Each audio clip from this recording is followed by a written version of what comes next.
have you not done? I will say you guys did get enough XP to level up. That will not kick in until you take a long rest, because you're going to get a full reset from it, since this is the first in-campaign level up. When you take a long rest, you will get a full reset, all your hit dice, all your health, spell slots, that whole shebang, and you will level up at that time. Cool. It's like Oblivion. Gotta sleep first. Yep. Yeah, there we go. Except for unlike Oblivion, it's actually beneficial to put stuff in, like tag your good stats as the things you want to level up instead of doing the counterintuitive things so that you can grind higher levels. However, with that. Oblivion was very flawed. Alright. Now, for the relevant information. Fiorenza is hiring you to look into Johannes Fort Chen. Yep. Or Chen. Hey, I like the fancy sound of the boy too. Fort Chen. Alright, gotcha. Chen.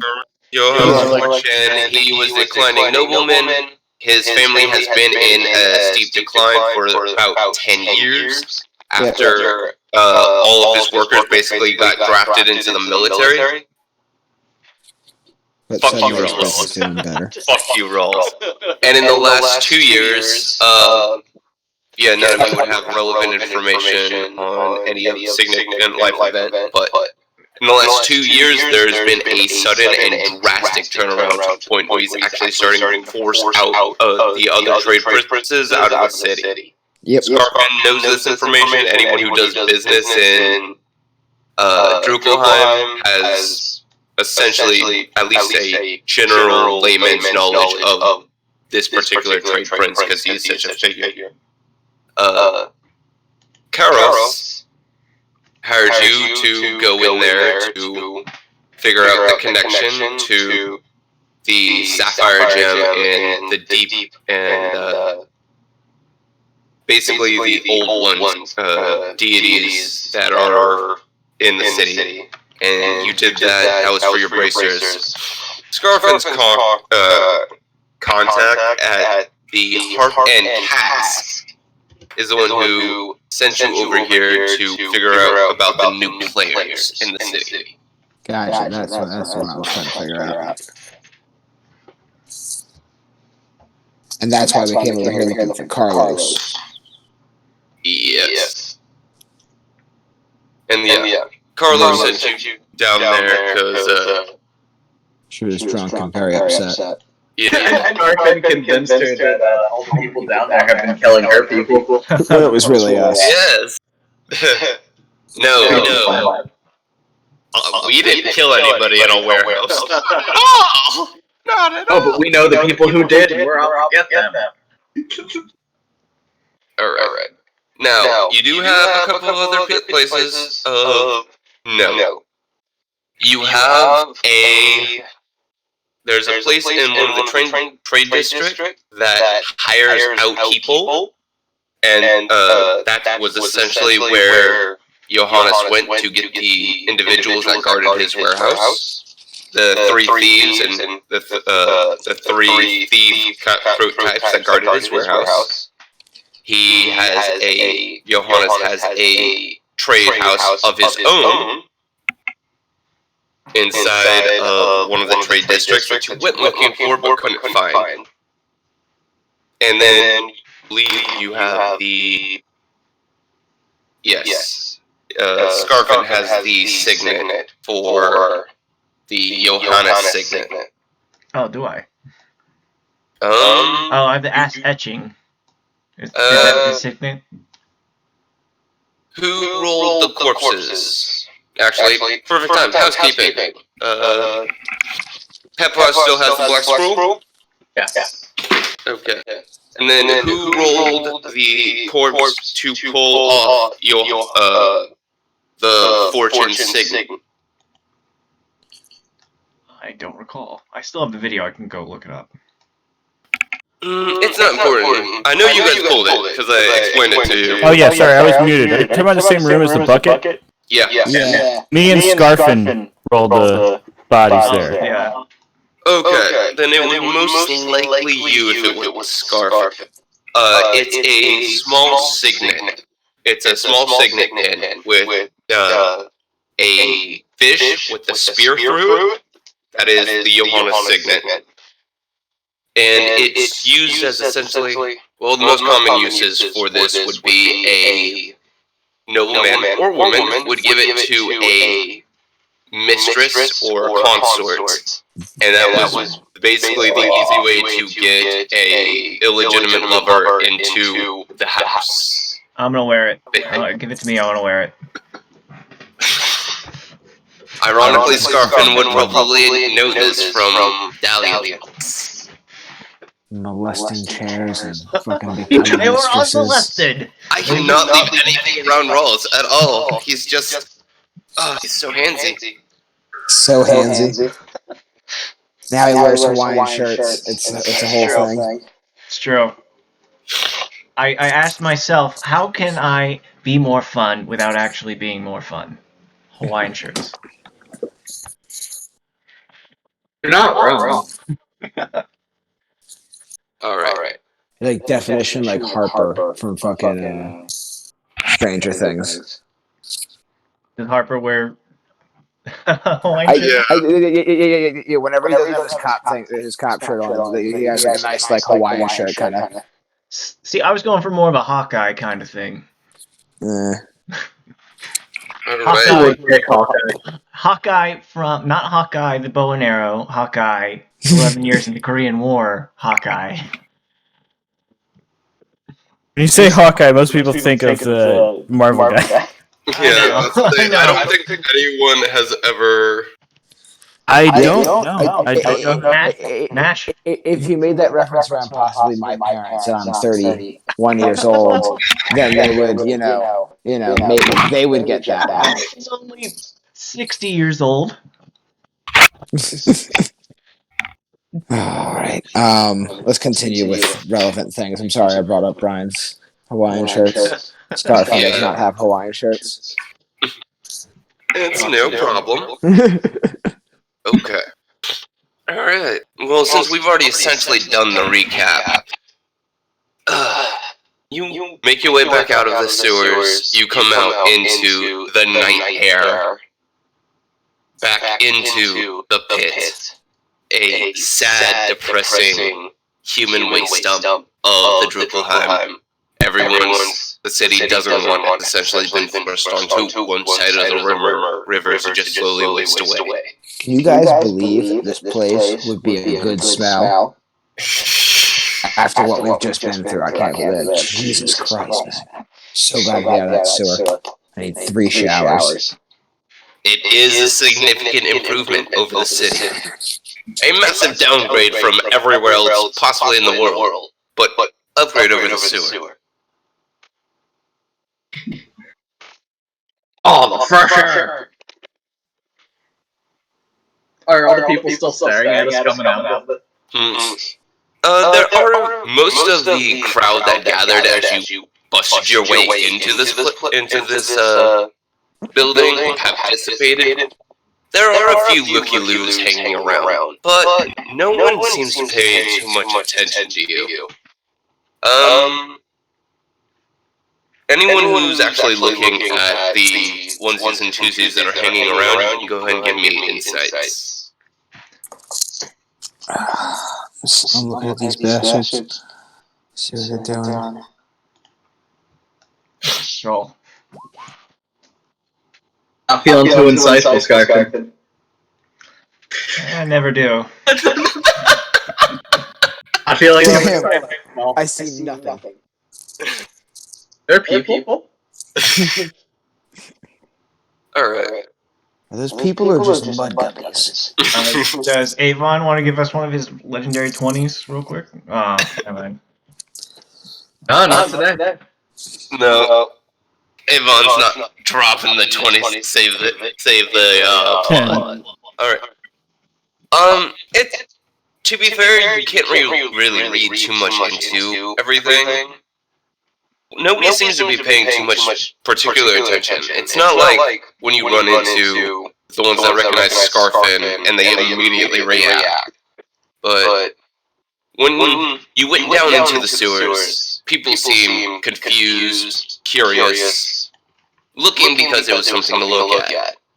Now everyone seems to be making a point of not looking at you. At all. Are we covered in shit? You are covered in shit. No, actually, it's only like the top of your shoes. You didn't actually like dive into the sewer line.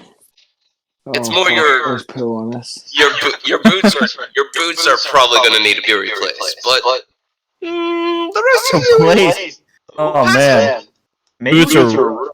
yeah. maybe we can Boots find. sucks. You might think about cutting off your feet, but other than that, your He's gonna say barefoot.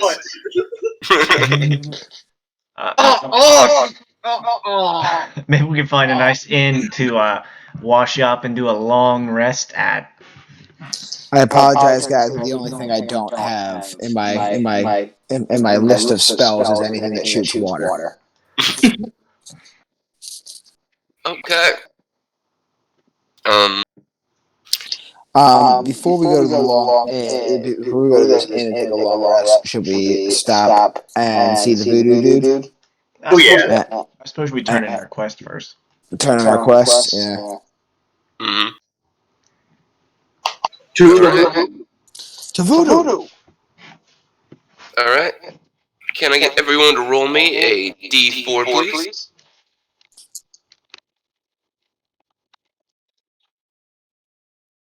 Yeah. All right. As you make your way back across the town, Voodoo Dude is quite far away from where you are.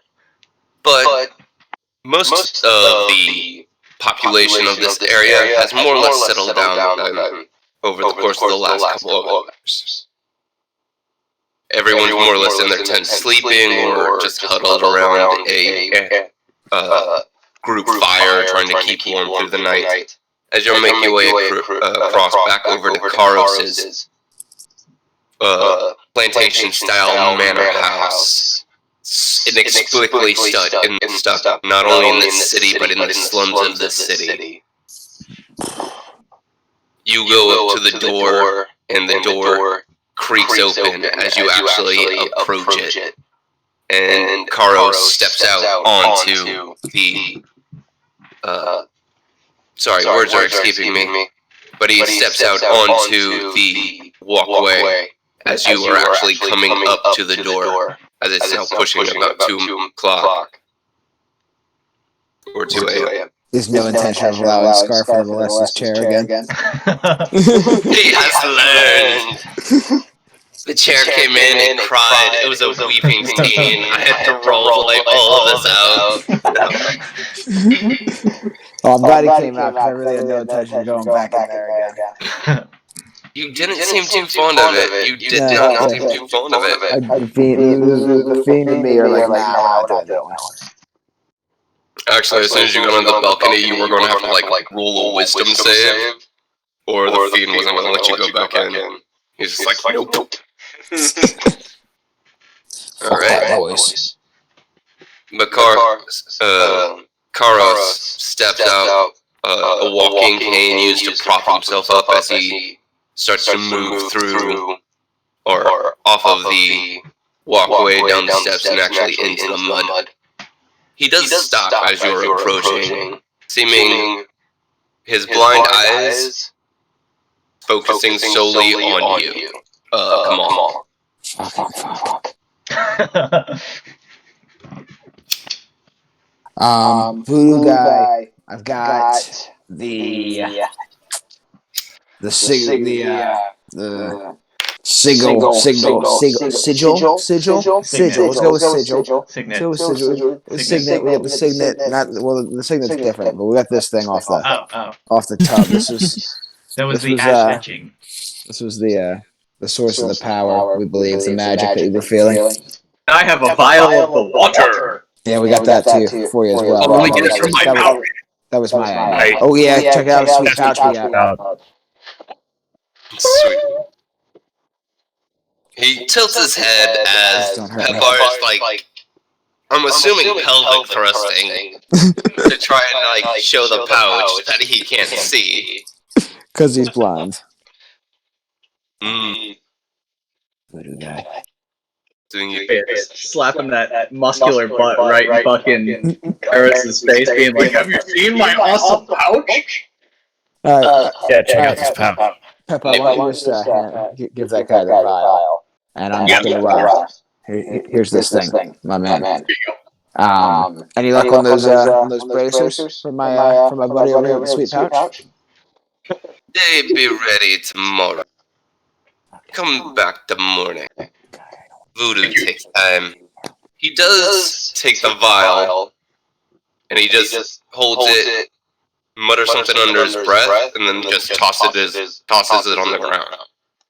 The etching he takes, and he does the similar thing where he runs his hand over it and mutters some words under his breath. You can roll an Arcana check if you want, if you're proficient.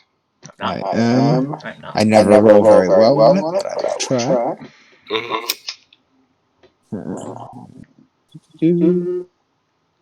Come on now. I believe in you, Kamal. I do too. It will not let me get over my. There we go. Bam. Roll 20 is being kind of weird. Let me get over my character sheet. Arcana, I believe in me too. Yeah. It's not a spell. Your fiend, like the information that's been bestowed upon you by the fiend for your task. This isn't a spell. Some of the words are familiar to you. It's not a spell you probably could use. But as he mutters it, the lines on the etching actually light up and start to glow with a magical resonance before they die for a moment. Mm-hmm. This be not what I was expecting. Where you find this marks? We found it on an evil fucking tub. It's a very naughty bucket. In a room with a giant fucking flesh monster. The whole thing was really fucked up. You should probably pay us extra for that, actually. I went inside the tub. Something. What did you see? It was almost like a portal or an opening. Just like somewhere else. This be a strange magic. It be a communicated to another plane, but the protections protect the soul and the flesh of the speaker aren't in place. You trade your life to speak to a divine. Which divine? Any particular one? He points to the top. These rooms not be one that I know of. They not be stepping out of this plane. I have to be looking into. Well, speaking from knowledge, gentlemen, being one here that has kind of bargained with their own life to speak with the divine and an ancient one, be wary of making that decision. I got this guy in the back of my head for the rest of my life. Hey, hokey religion You is could also no match for a dagger by fire your for side. But I can light people on fire when they attack me. So, you know. Hokey religion's no good when you got a dagger by your side. That seems like a fine trade-off to me. Coming back tomorrow. Maybe I know more. We'll see you then. Better have those fucking bracers ready. Bracers ready. I'm not coming back. I'm not coming back here a fourth time. You creep me the fuck out, big guy. Considering who you be making deals with, I'm surprised you're scared of little old Carls. There's something just super weird about you. I want to burn your whole house down. Oh, you may try. You may try. I know I But can't. you won't I can see that. fail. I can see that about you. You have a whole like you can't burn my house down vibe. Explicitly that. Like, I looked at you and was like, I probably can't burn his house down. Aside from the fact that he was able to like cut me off from the fiends, the fact that I know I can't kill him is starting to make Kamal very uncomfortable and angry. Ooh. Yes, Kamal's becoming unbalanced by this guy, and I believe it's his desire to do this to us guys. You know what? If my character notices this, I might like actually look at the dude and like almost go like, this guy might be pretty cool. Because like I love power and shit, so I'm like, oh my god, he's scaring this guy. He must be powerful. But at the same time, I'm a bro, so I'm not like cool with it. I'm just, Thanks, bro. Respect power. Alright. Say we go back to the place we rested at where we overpaid for the stuff, and we just see if we can clean up and rest up there. Sounds like a good idea to me. I like it too. Then we can also look into, well, I'm not supposed to know about it, but the whole taking notes of our drinks and what we said during it. Oh yeah, you don't know about that. Only Avon does. Okay. That is on the other side of the river, back in the city proper. Oh yeah.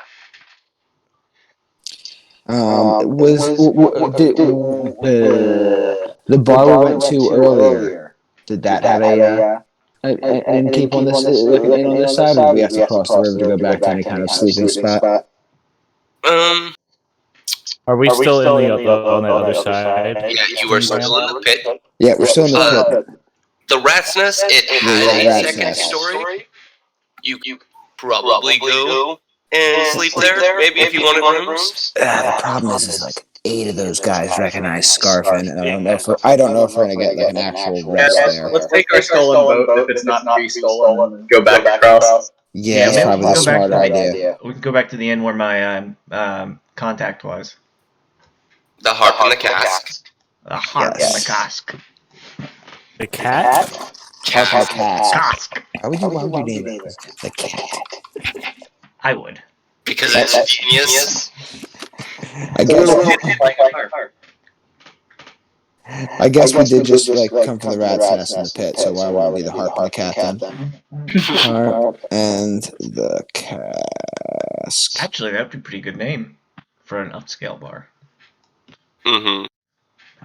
Well, everyone's thinking about the harp and the cat. Anyway, yeah, let's go rest up. Yeah. Sorry, boat still there. You make your way back to the docks. The boat is still there. Victory! Back where you tied it off at. Say we return it where we found it. Yep. As you were on the dock, give me perception checks. Oh boy. In case anybody's curious, over there, I'm gonna dunk my boots in the water because they See everything. Oh yeah, I would like to clean off also. You came in downriver? It's no, actually. That's right, I set up the sewers so they released outside the city. Yeah. So you can, the water's fairly clean. It's still water from the city, but it's an upgrade over the sewer, so... Yeah, definitely. Avon, you, as you're on the dock and you're actually looking across the river, there's a large cluster of torches moving off of the dock, away from, like, on a dock, moving away from a boat. A large cluster of torches are proceeding back into the city. Guys, there might be a search party or other kind of party going. right about over there. Yeah. Can we just find a comfy place to sleep where people aren't trying to kill us? I know we've killed a lot of people in this city, but Jesus. Look, I say we go back over, we put the boat back where we found it, we go to sleep, and we pretend like nothing happened. I like that idea. Crossing the river as fast as possible. Sounds like a great idea. Okay. Boat back. It's not too difficult. You all can functionally work a boat. You hop in the boat, you get in, you grab the oars. Once again, you gotta fight the current a little bit. So you're like having to go at an angle across the river, but you make it across without too much problem. You do have to haul the boat a little ways up the wharf district. Actually get it back to where you borrowed it from. But you get it there, you set it there. The Steve Doers and other workers that were having a midnight soiree here have since moved on.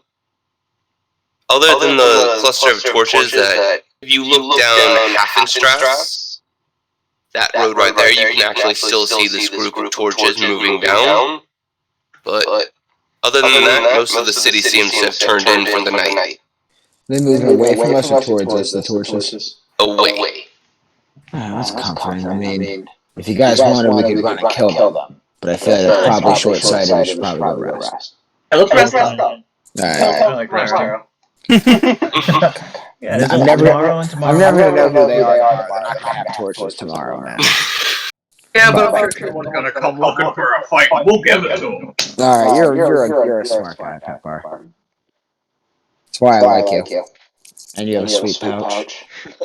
Oh! Okay. To the inn. To the Harpin Cask.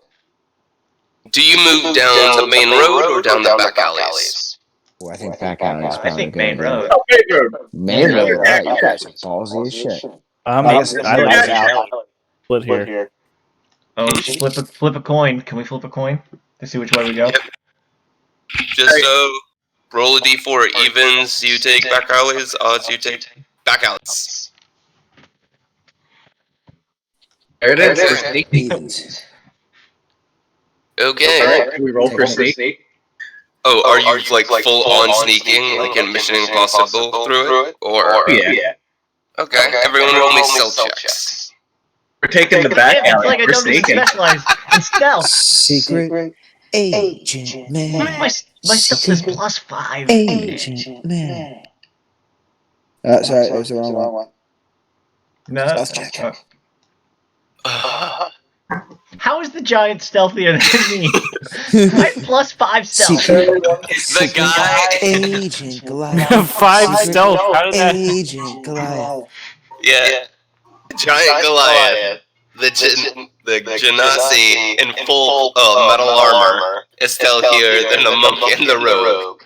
He's Yeah. gonna be like slipping from shadow to shadow. Like just like Yeah. I just imagine Everyone kind of starts kicking off, going like shadow to shadow, space to space, alley to alley. And it's not. And come on, you think you just have like the coolest theme song going in the back of your head as you're doing this and feeling like Mission Impossible. And then you actually realize that Scarfin is singing a theme song out loud.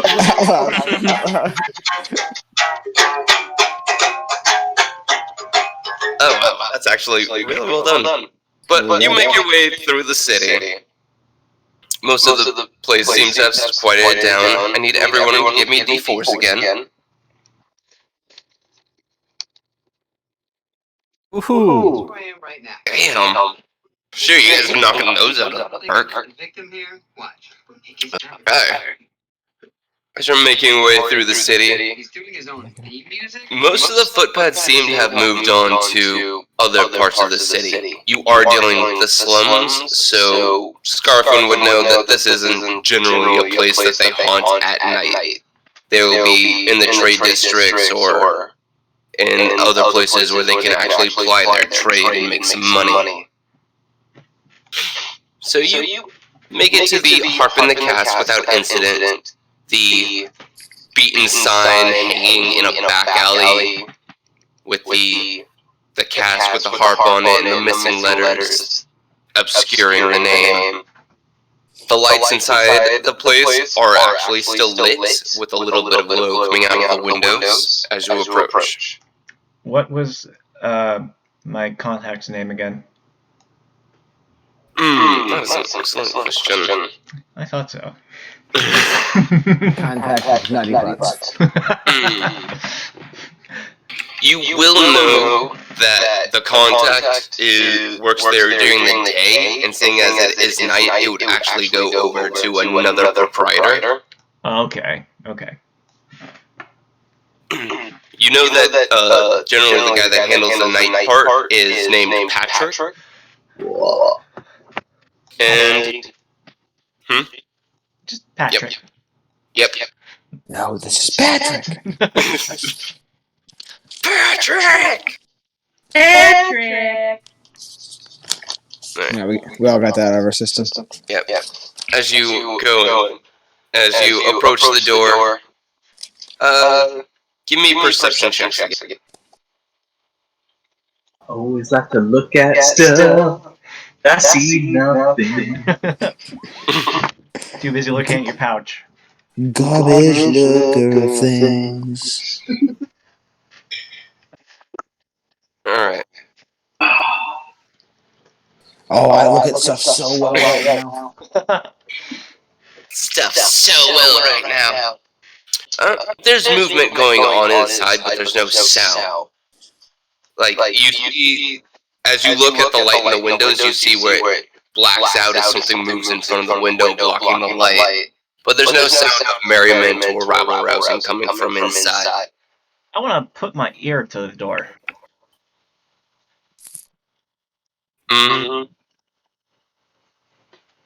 Alright. Well, I'm gonna say that you take the 16 then, as you approach. Wait, roll me a stealth check. See if you can even do this. You haven't been doing well on this tonight. Boom! Oh! You watch as Scarfin stops singing, and he drops into like combat crouch, and then he actually, for a moment, you think you see this dwarf turn into a living shadow as it slides up to the door and places his ear to it. You hear voices coming from inside. Can't make out what they're saying, but it's a conversation. It's not like one person sitting in a corner with a crossbow saying orders to other people in the room. It's a string of sounds that you know will be like one sentence, another sentence, another sentence. I say, big guy, make a dramatic entrance. Oh, I do this so well. Alright, here we go. Alright, Give me that performance. Don't do it. Don't overdo it. Don't oversell it. Just make it known that you're there. Alright, For this performance, can I bypass my performance by just trying to straight up flex with athletics? You can use either performance or intimidation, depending on if you're trying to do a flashy entrance or you're trying to do a scary entrance. We have no idea what's going on in there. Alright. Who's entering? Is Eric entering? Is Eric doing the dramatic He's entrance? just busting the doors down. I'm going in there looking like I'm about to punch someone. I'm gonna be Are we so all doing it?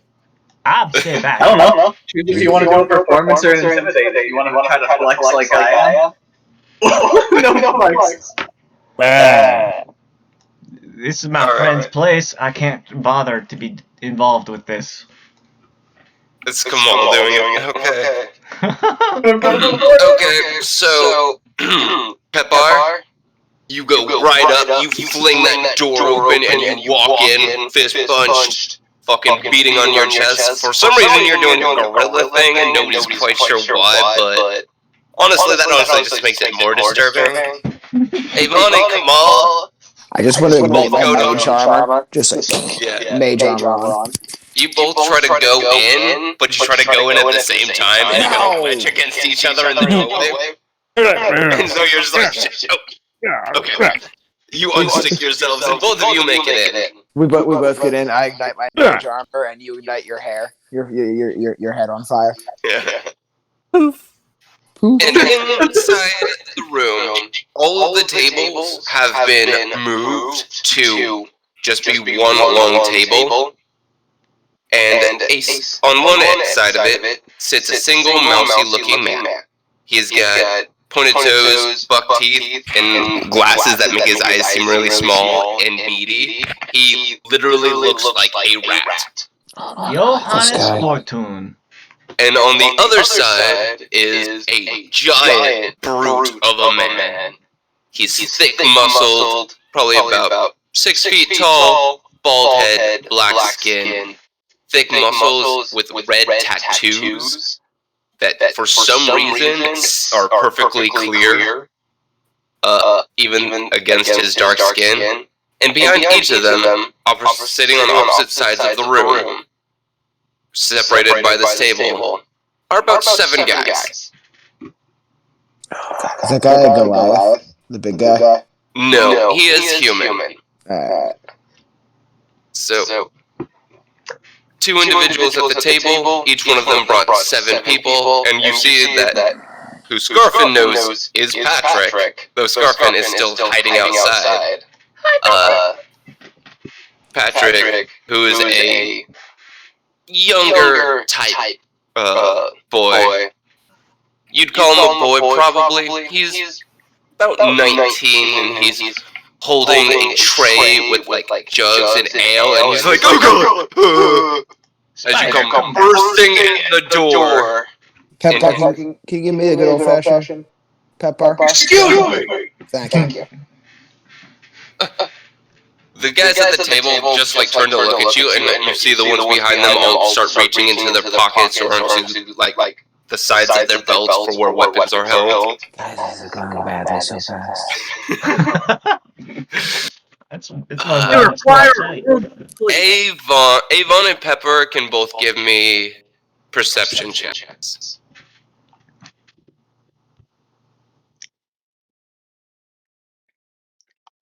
Can I step in front of the group and disarm this whole situation?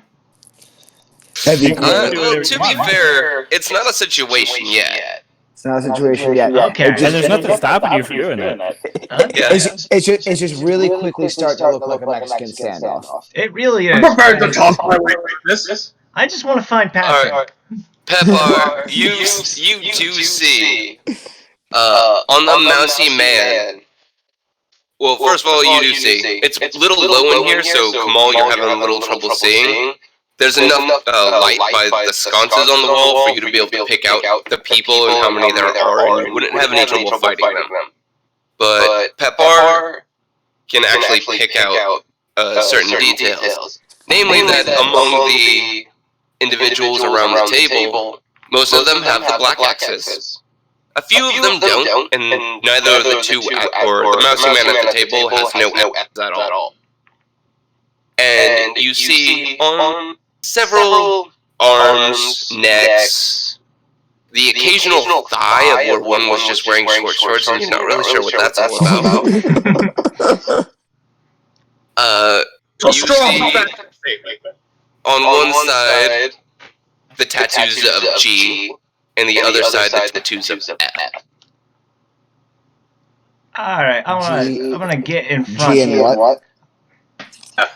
One side, a lot of the individuals are sporting a tattoo that is just the letter G on some part of their body, and the other side, they're sporting a tattoo that is some part of that is the letter F. F. Gotcha. Probably Probably gang tattoos, guys. Oh, absolutely. They're all part of it. Yeah, You almost begins with a J. Okay, thank you. Yeah, but Fortune's gonna be giving it an F. It starts with a 4, please. I think it's a rank system for their hierarchy. We've just seen the grunts.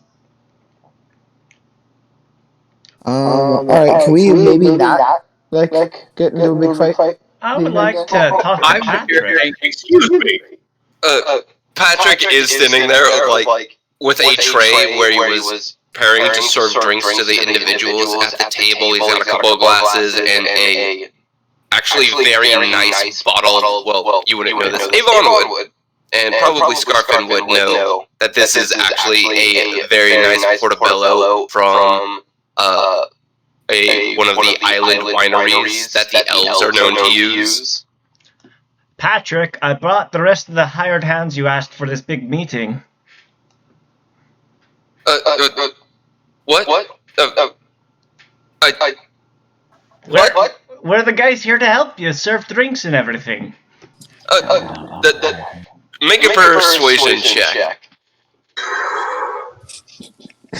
I'd love to see what you have to roll. Yeah, It should be deception. It's not gonna work Good to at. explain us bursting through the door, bursting Okay. mage armor and everything on. Yeah, like you guys came in barreling through the door. Like I'm trying to everyone salvage knows this. We're really trying to something sell is it. up. I'm trying to salvage this, okay? Okay. Not with a persuasion check like that, you're not. I know. My actual persuasion, though, should make it fairly decent.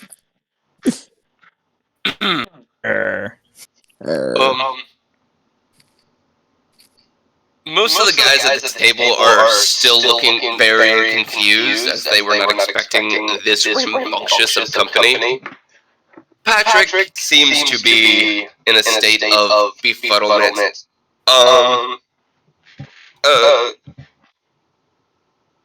And he puts the tray down and he's just like, he comes over and he's just like, Scarfin! I don't know what you're talking about. I mean, boss said that if you came, like, treat you right, but this isn't the time! Alright, my apologies. I thought you were in a spot of trouble and I was trying to help. Oh no, I'm terrified out of my mind. What do you want us to do? What do you want us to do then? Just don't antagonize them. I don't. Apparently, Gomez's crew fucking got wrecked, and now they're blaming Ferdinand's crew. And honestly, they're both gonna kill me, and I'm super scared. Don't DNF. worry. We got this. What do you want us? Gomez We're not going to Edgar. antagonize them or anything. I am here to help you. You're a friend of insert name here. Contact. It's all the way across the room, and I don't want to go get it. Names insert name here. That's what Scarfin says because he just deals with so many people. Yeah, it's just like, which contact do I deal with in this place? I can't keep it straight at this point who I'm fucking with. You gotta start calling people chief and boss. It's all. Everyone's nickname is just Chief. So sign me on a contract, but don't use an X, please. Okay. Just did you need some? It's like you need rooms. Do you need to sleep? Like, Yeah, we're just looking for a room and board. I'm just concerned for your well-being now. no. The boss has got this as neutral ground, and this is basically where they come when they want to have a meeting and not kill each other. And they'll probably hold to that. And you couldn't just let us pretend to be waiters. So to make up for that whole goddamn thing, this shit show of a group I got with me. I mean, would it make your life easier, Patrick, if we just walked on by and went upstairs to some rooms and went to sleep and let them. And if you get in any trouble, yell real loud, and like we'll come down and help you. You know? Yeah. Sounds good. Yeah. Yep. You got any stew on behind the bar there? Well, it's cold. You have to heat it up yourself. Yeah, just go through the room. You'll find the kitchen area. There's a door that leads upstairs. We don't have any other residents, as we Obviously, are probably the only ones here that would use our service. You got a cask of ale sitting around anywhere? Yeah, back there with the stew. It's Yeah, cool. only the Awesome, stuff man. on tap. The boss will get really mad at me if you Yeah, say yeah, anything. I mean, your boss owes me still. So anyways, we well overpaid for a bunch of stuff. But yes, if you have any problems, you scream, and we'll come down and save you. And otherwise, we're gonna eat some stew, drink some ale, and take a nap. I actually really like that idea. Yeah, Okay. we'll just we'll kind of help ourselves. We're hardy adventurers. Rick, Patrick, are your friends quite done? The mousy man at the table, clearly thinking this would be a private endeavor, has moved from befuddlement to annoyance. Yep, don't mind us, big guy. We're just gonna scoop. apologies. We'll be slipping away now. Don't worry about us. Oh. Let me make a roll. See a thing. Scarfin has been talking an awful lot. God damn it, Scarfin. Recognize you. No. I really should have got the disguise kit. We're gonna have to just craft you a whole alter ego to walk around as. We just can't go anywhere. Wait, did you have the choice between a disguise kit and a beer making kit? I may have. Why the fuck did you get the beer making kit?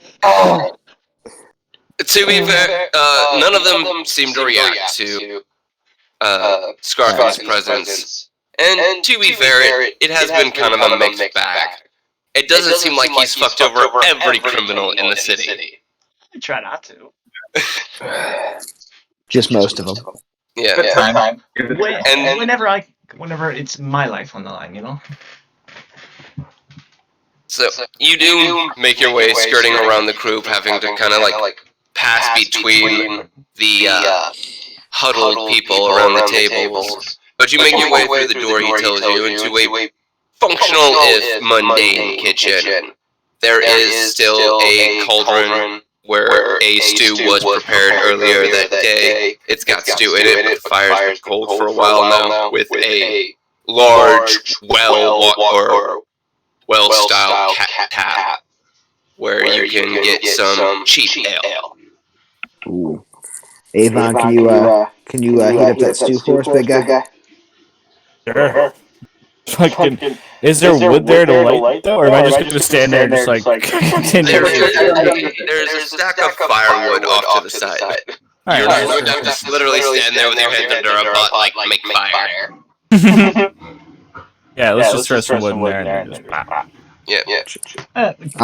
I'll compensate a copper for the wood. Jesus, we already paid this guy $2.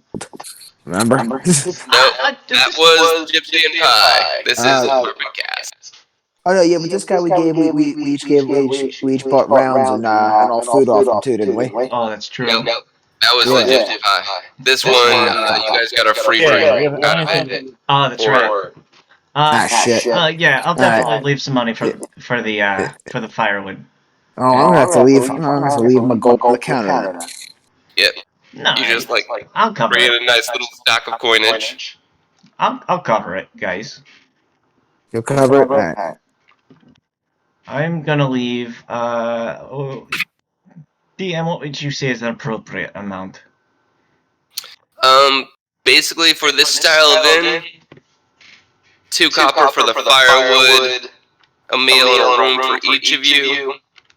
That would come out to about 4 silver.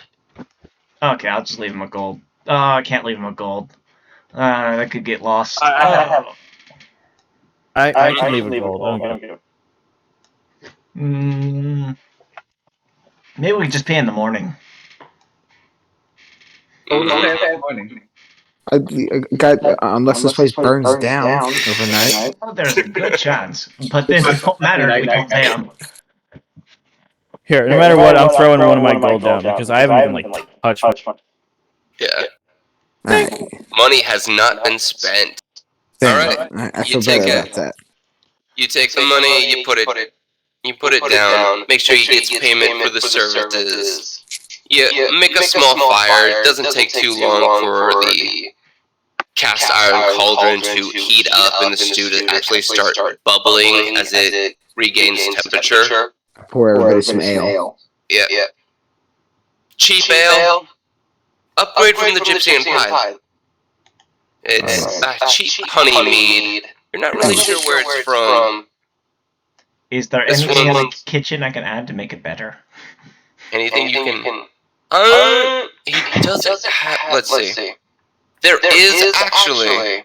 You can add a. Ironically enough, you can chop up and saute some onions really quick. Just to add some sourness to ease out the sweetness a bit. Oh, do we like sour? And it makes it. Yeah. It's a little bit of sweet and sour, and it mellows out the flavor. Where at first drinking it, it's honey mead, so it is really sweet. Anybody And seen it ginger? coats your Anybody tongue. seen ginger in this kitchen at all?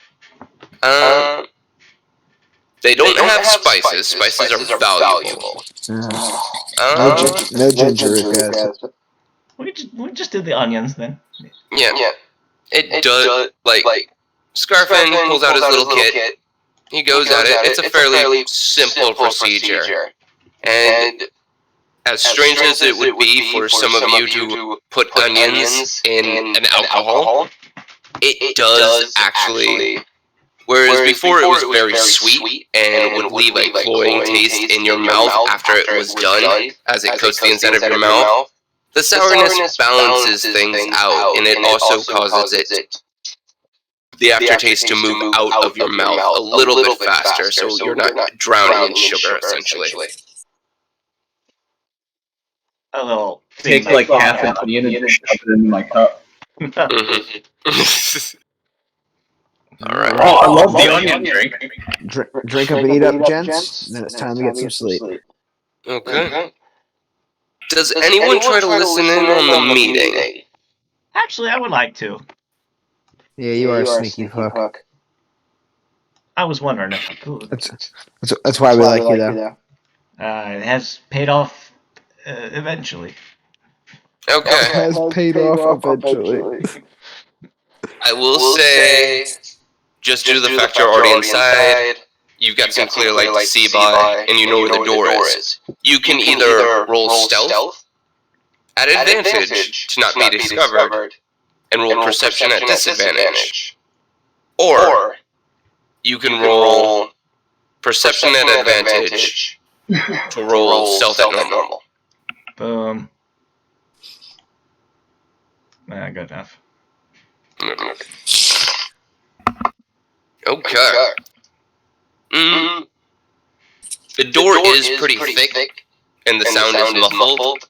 You know that as a speakeasy, this is a design feature to when they're having meetings like this and whatnot, to be able to keep prying eyes and ears out as a courtesy to their clientele.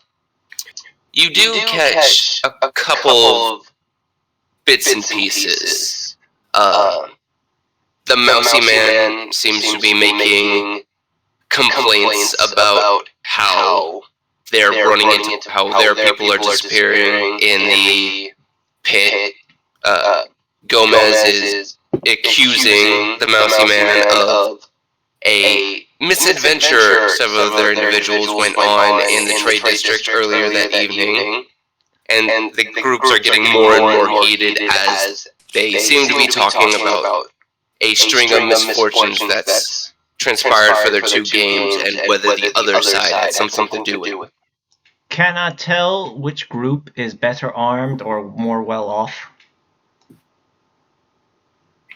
They brought the same amount of people, and they're all ranged in yeah, 7 and 7, and then the 2 actual figurehead. Yeah, so I can't really decide which one is. And then you go as neutral territory. Like this place is neutral territory, and it's an unspoken agreement among all of the gangs in the area that you come here, you bring a small entourage, but you don't bring an army, and you only bring small weapons. This is a parlay. It's designed for people to speak, not fight. Yeah, but surely some of the guards, or some of their guards, must have better weapons than the others.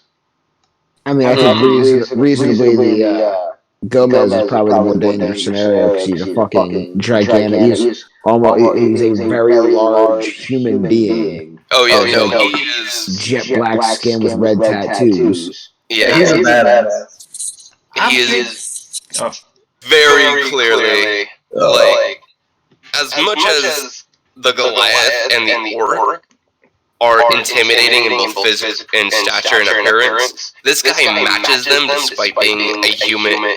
Despite being a human, you know, a species that you regularly look down on for being weaker and in all ways just less scary than you. And this guy, he gives you pause. I'm just saying, there is a common trope in movies. Yoshibo, Fistful of Dollars, where you work both sides and then you topple both at the end. I feel like that's something we could do if we wanted to. Why you've been stuck on this concept all day? You playing both sides. You always come Man, out I on always top. come out on top. Watch, way too much is always sunny. I should do that in Vegas. Just from a cursory glance, if you had to, just on a cursory glance, you would have to give Gomez a certain edge just because their lieutenant is clearly a monster of a man, and he's literally facing a mouse. I think I'm just gonna ask Patrick in the morning.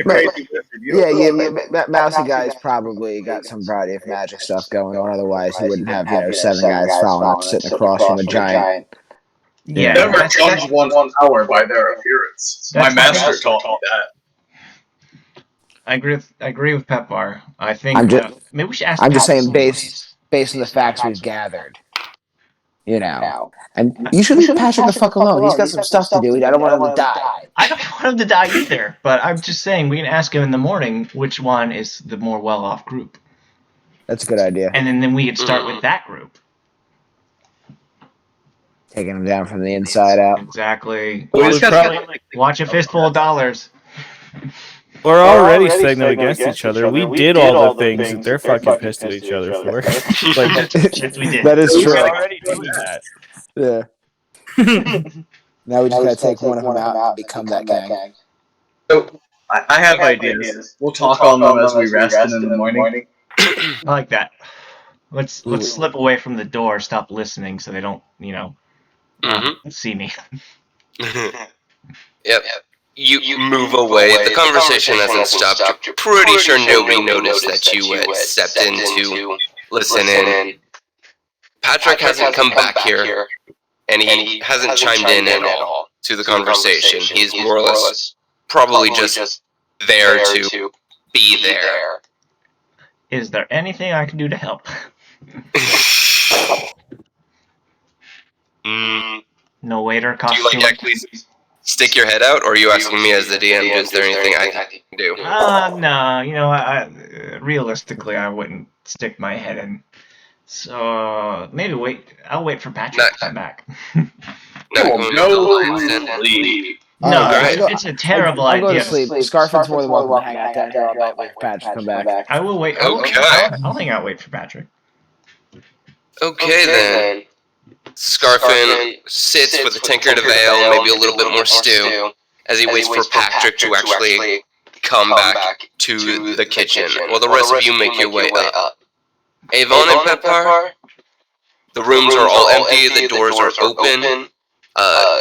The actual locking mechanism is it's a chain lock inside the door rather than the actual lock on the door. You're pretty sure somebody could kick open the door if they were really strong, but you're not sure if these doors could hold up against a brute force approach in the first place. It's passable defense. Oh, at least at least they'll have to make a lot of noise when they come in. They're not going to slip in and slide a knife into you. Scarfin. Come on, we'll get to you in a second. Okay. Scarfin. It's about another hour or so the conversation gets more and more heated. And they're more or less just going around in circles as the volume raises and you can actually start, even from where you're sitting, hear what their bits and pieces of what they're saying, of just pretty much both sides have lost people, and both sides blame the other side. And they can't seem to come to an accord about who else might have done this. There is a talk of there is one moment where the mousy individual quiets down a bit after Gomez mentions a new group of players on the field who have been poking around in things they shouldn't be. Oh boy. And a certain warehouse where violence was ensued, and things kind of calmed down from there. And then Patrick makes his way actually in.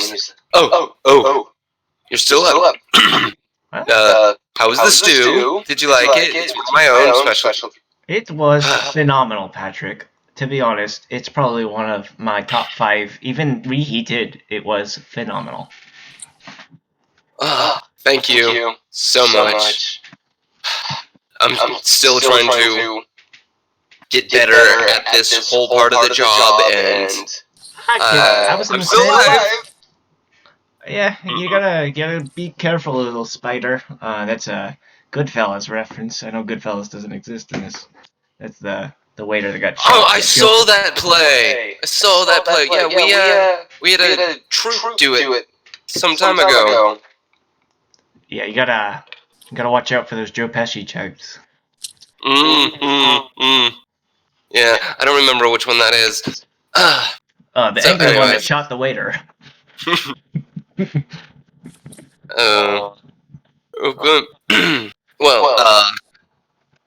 Yeah, so, what brings you to the city? I ain't seen you in...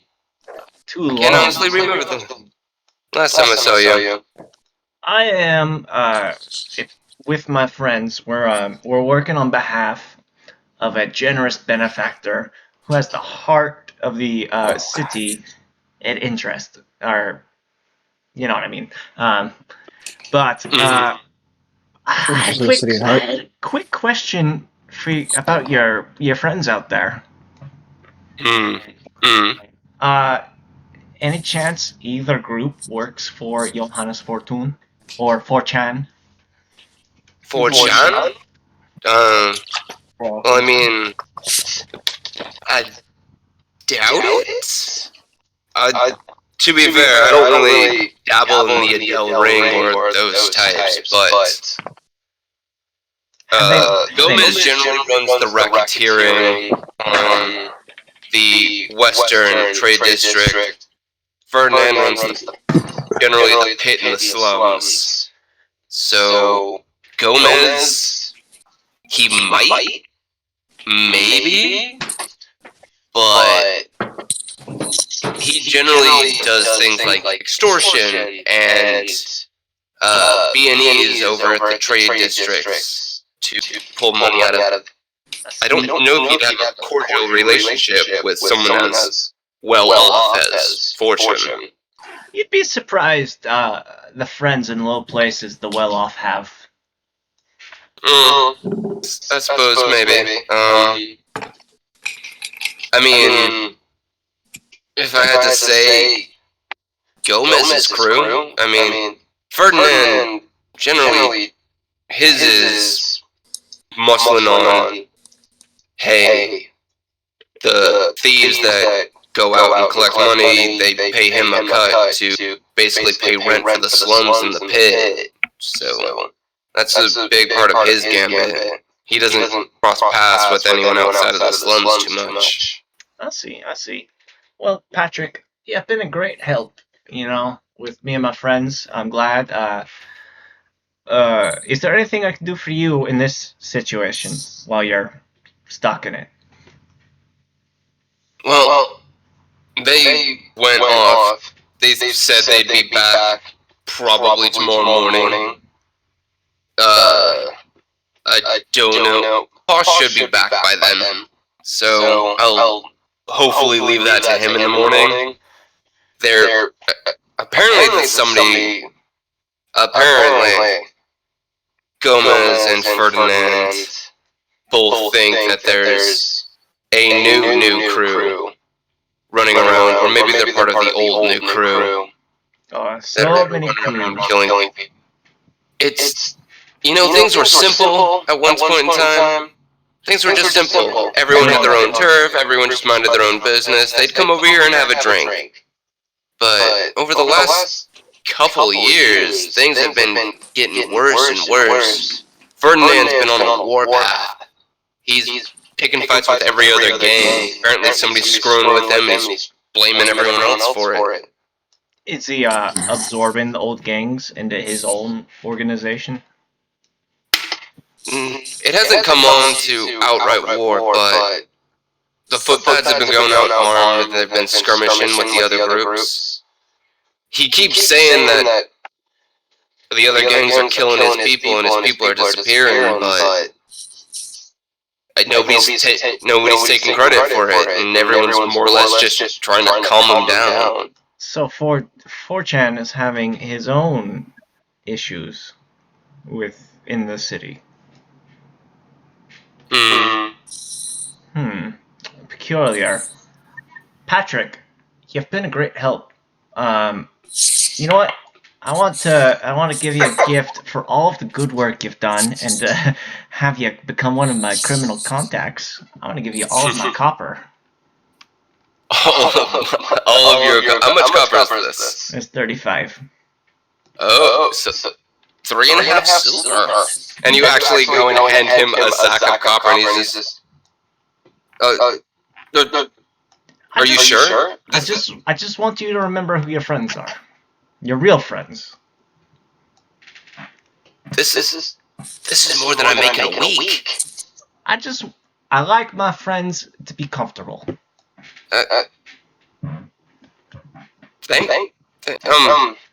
Actually, there is one other bit of information that they discussed, though they really didn't want me to tell. I mean, you're Scarfin, and this is real juicy. You're Scarfin! No. Okay. You know that Forlorn?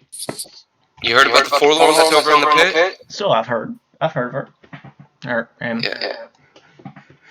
Apparently, Ferdinand marked her as a traitor and everyone else got on board, but Ferdinand put out an invitation to Gomez to, apparently, sometime tomorrow during the festival, they're going to make an example, and he wanted Gomez there. Oh, so they have her then. I mean, I don't know, but Ferdinand's crew seemed real intent on having Gomez there to watch. This is disturbing news, my friend. This is very disturbing. Okay. But, yeah. I need to go get some sleep. I'm frazzled. If you need me, ring the bell and I can get you some stuff for the night. Please don't need me. I'm exhausted. Don't worry. You've done more than enough days' work for me and my friends, including the ones out there. So. Yep. Alright. And he takes his sack of copper like it's the most valuable thing he owns, because literally this sack full of coin is the most valuable thing he owns. Spend it at the festival. Oh, I am. This is going to be so great. And he heads off. Alright. Do you have anything else to do, or can we make your way to your room and sleep? Yeah, I'll go to bed. Oh, Kamal. As you enter your room, it's strangely bright. You actually had to make your way kind of down a dark hallway, and then as you open the door and pushed it open, the room actually glows. It's a octarine. It doesn't hold any one color, but cycles through them multiple times, and it's originating from somewhere in the room. Son of a bitch. What is this magic in my room? Who goes there? And then, as you speak, the octarine stops, and it sears bright as if a raging inferno happens somewhere just out of view. and then it settles to just a dull glow like candlelight. It's somewhere behind the door that you're holding open. I step around to look behind the door. There's a small mirror mounted on the wall. Just enough for someone to like shave their face or check their hair. But this one's not giving a reflection as there's a ring of fire around the outside. And then solidifying into view an ashbone face, no mouth, pale eyes, and the red markings you know all too well. It's about fucking time. I've been trying to get a hold of you for like maybe a week. And every time I call you, you very rarely answer me. It's just like when dealing baby. You have to push them from the nest to see if they'll fly. Well, am I flying enough for you, big guy? You have done well. I was hoping you'd do more running with the old, but your kinship, Matt. I was hoping. Oh shit.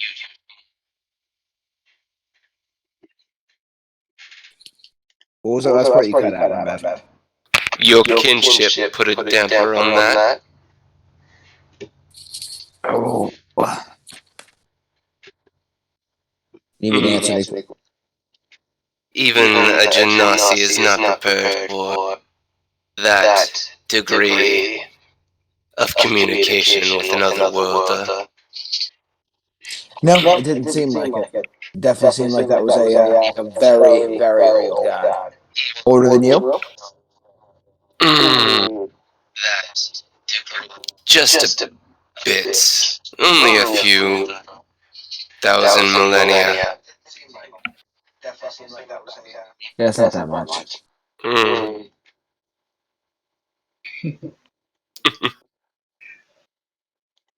They be tricksy.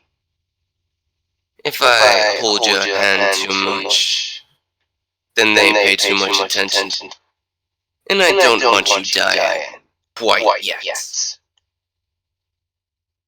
I don't feel like dying quite yet either. So, it makes sense to me. Is there anything you can give me to help me along the way, Bo? Considering I'm coming up against some stronger crap now. Throwing some stronger crap here, boy, now. I will grant you a favor and a choice. You can choose knowledge, power, or a pet. Man. Well, I am powerful. And I've got enough people to take care of as it is. Let me get that knowledge. Sleep well. You'll find that in the morning.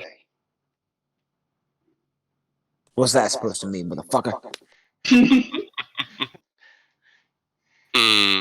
Well, if I step in the room now, it's going to be quite a mess. You seemed fond of Patrick. I don't want to destroy his establishment, as it were. Yeah, let's not destroy Patrick's spot. Patrick's a cool guy. I have another who will be making the delivery come. You'll see him. God. Before you go, anything I gotta know about that creepy voodoo guy?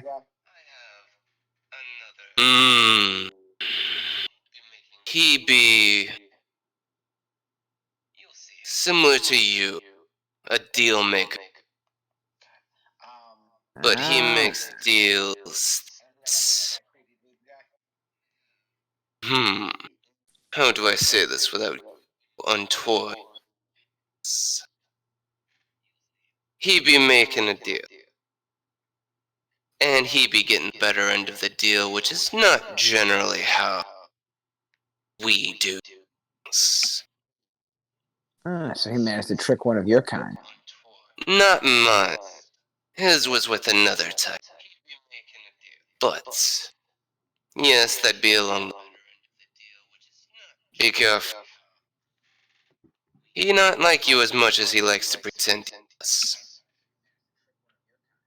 Yeah, I don't trust him. We've got a good thing going, my dear Kamal. Let's not make things complicated now. And with that, the light fades and the face dissipates. And do you do anything now, or do you just go to sleep? I'm gonna take that mirror off and throw it out into the hallway. Scarfin, you hear from upstairs, as this was happening while you were still downstairs, a loud clang, clang, clang, clang, clang from coming from upstairs. Nothing seems to follow after that, but And then I just reclose my door. I'm heading to bed. okay. It's like Christmas. I gotta wait till the morning to get my. Gotta wait till morning to open your presents. That being said, you all Krampus is coming. do level up, having managed to roll 1,000,000,000 4s and avoid all combat thus far. Jeez. But you all do go to bed, and you may level up over the course of the short rest. I believe at level 3 it should. Oh yeah, this is where you all get your super fancy shit. So this might take a minute. So we're going to take. I'll give you guys a choice. Do you want to take 15 minutes, or take the 15-minute break to level up? Oh, I forget. Character Mancer inside your character sheet will do the leveling up for you. Oh. You just have to knock out questions about the subclasses you want to use. Okay. Am I launch level 1 character mancer or launch No, level level plus character Gotcha, that's Mancer. what I figured. Oh man, it doesn't have swashbuckler on it. No, you can just copy and paste those into your ability section on your sheet. Okay.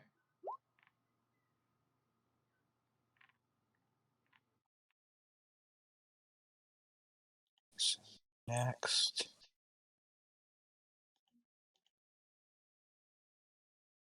So I'm going to level 3. And then I gotta hit this roll HP thing, right? Mm-hmm. Roll HP.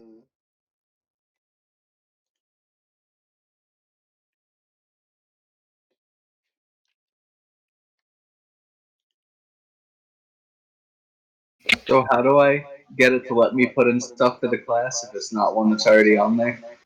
What you're gonna do is you're just gonna go through the entire Character Mancer as is. Just leave that part of it blank. Okay.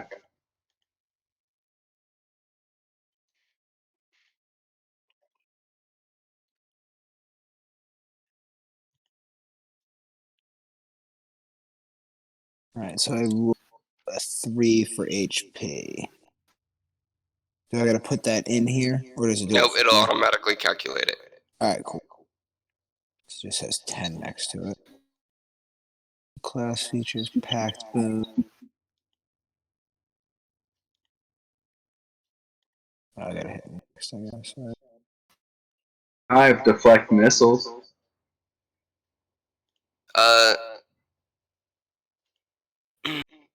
Yep. You have deflect missiles. Nice. Who has shot a missile so far? Or does that just mean anything coming at you? Yeah, projectiles coming at you. Wow. I'm like, fuck, man, I have not seen a rocket launcher yet. I don't know what I'm doing. I don't know what I'm doing. Looks like you rolled a Okay. 1 both times. Yeah, no, it's because he's not actually rolling dice. He's only rolling 1.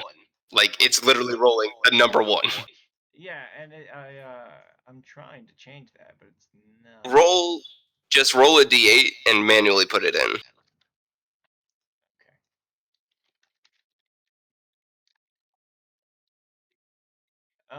I didn't change it. Okay. It's decided. It is decided. You are going to have 1 health. He rolled a 1 again. 3 1s in a row. It's beautiful. Special boy. Alright. So, okay, now I have to add these other things in manually. Yep. So what you're going to do is you're going to go to your character sheet, Yes. and then you see where it says features and traits. Yeah, hit the plus sign on that, John. Yep. Hit the plus side and copy and paste your info in. So, is this considered class or other? This is considered other. Alright. Source type.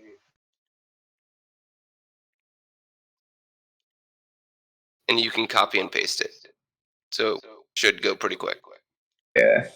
Okay, and then Kamal, because you were going Pact of the Grimoire. Yeah, I'm working on it. Okay. I do have a question here for you because it's pretty self-explanatory once you get kind of into it. And mine's more simple than theirs is because I don't have to copy and paste anything in. So I'm looking at doing guidance here.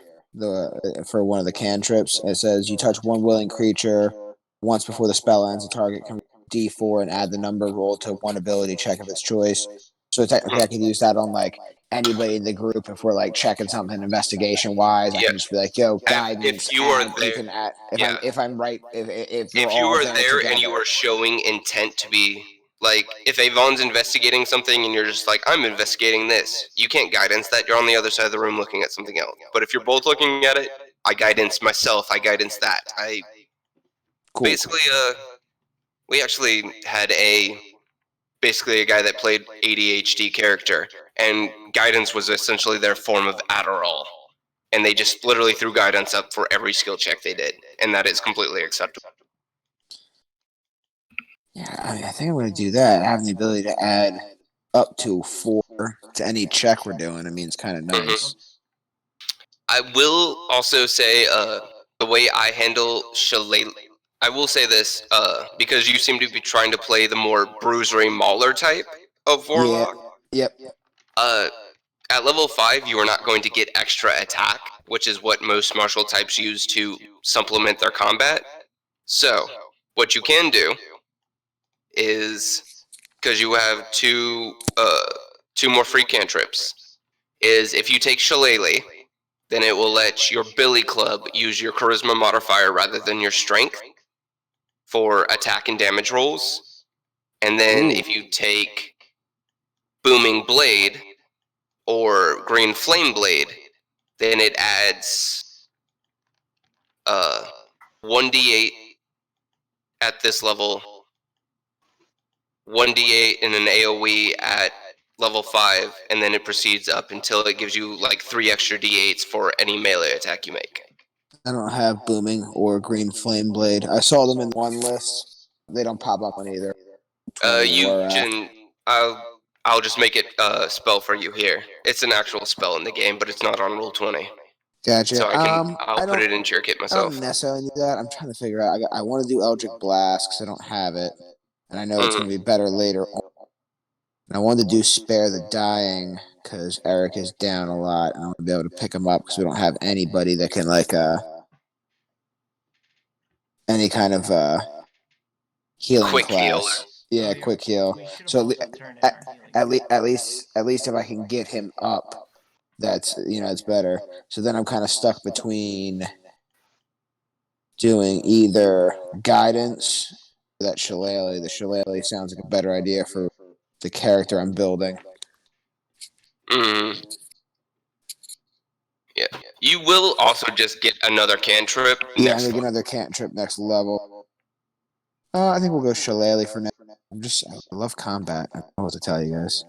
Mm. So, yeah, grab an Eldritch Blast, Shillelagh, and Spare the Dying. Ryan, if you do want my, or if anybody wants my crossbow, you can have it because I obviously don't really need it anymore. I might. So I just need now this to be one of my actions. You need Kamehameha. They call it Dragonfire Key, but we're calling it what it is here. Eric's a Dragon Ball Z character, and I love it. Eric's our Dragon character. We're calling a spade here. I have the quarterstaff, and now I have Dragonfire Key adept. We're throwing Kamehamehas at people. Alright. We're gonna make this a spell. I know it doesn't actually function as a spell, but it'll Hey, do it however you want it to way work. Yeah, because you can put more key points in it to basically raise its level. Huh?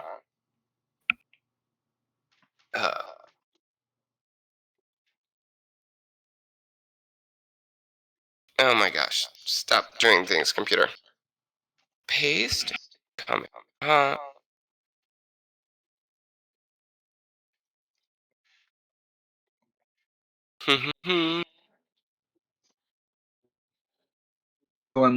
It gets crazy because when I get 1d8 as my unarmed strike, it goes up the amount of damage that I add when I spend the key to make it stronger.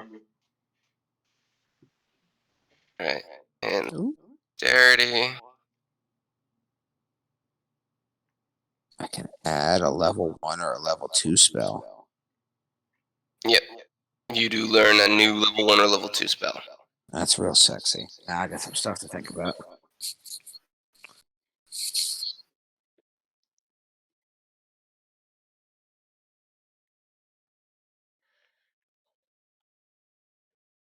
Two, 6.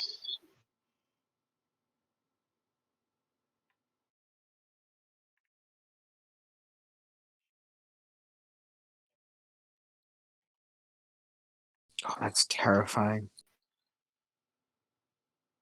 There's a spell here, one of the level 2 ones called Spider Climb.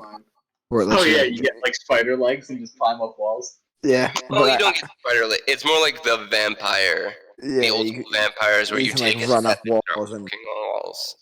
But like, if can you imagine doing that to Pepar? I don't know how to use. Just I'm like having a little crawl trouble super fast across the walls at people. Mike, you're having a problem with the Character Mancer? Yeah, I don't.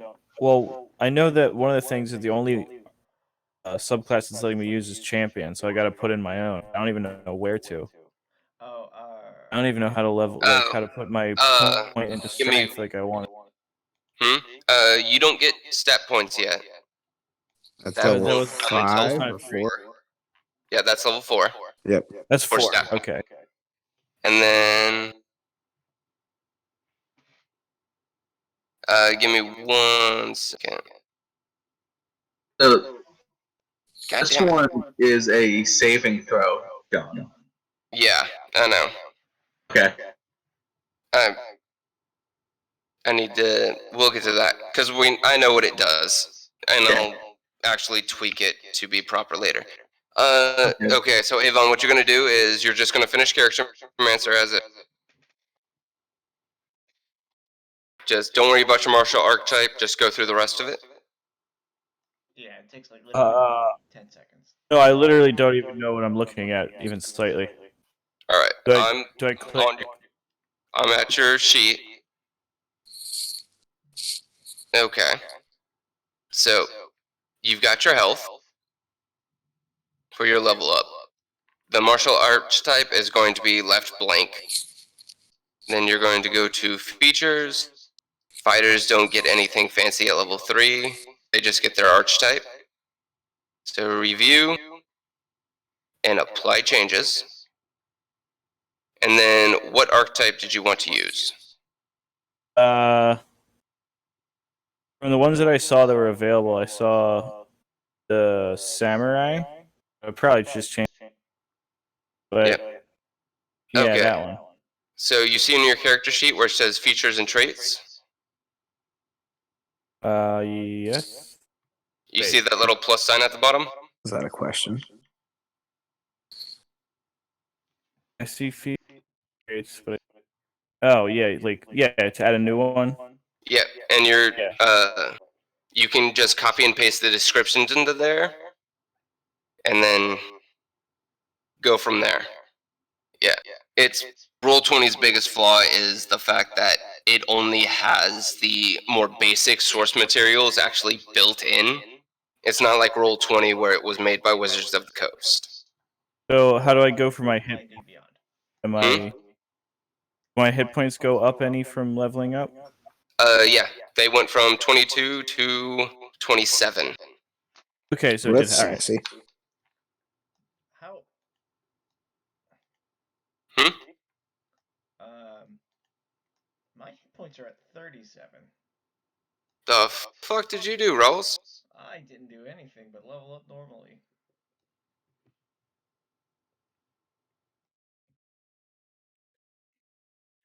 Okay, let me see that. 12. Actually, you've got 4 Constitution. That's not too bad. Let's see. So that's 12, 22.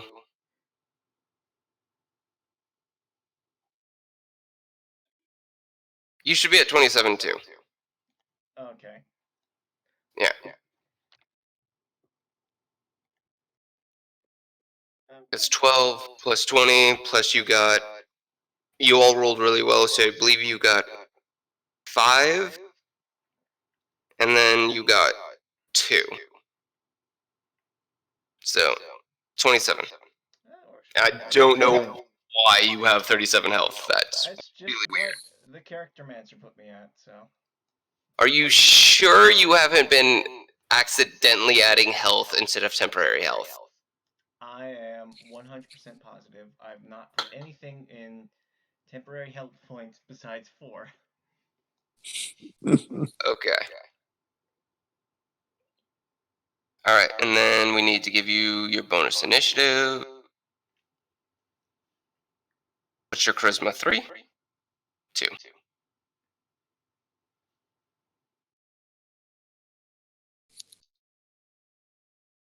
There we go. Okay, that's him done. Vaughn, figuring it out? Well, I just pasted the shit in the description. The poo. Yep. Alright. And then Kamal, you've got your... Yeah, I'm still trying to pick my spell. I'm being a real tricky bitch right now. That's okay.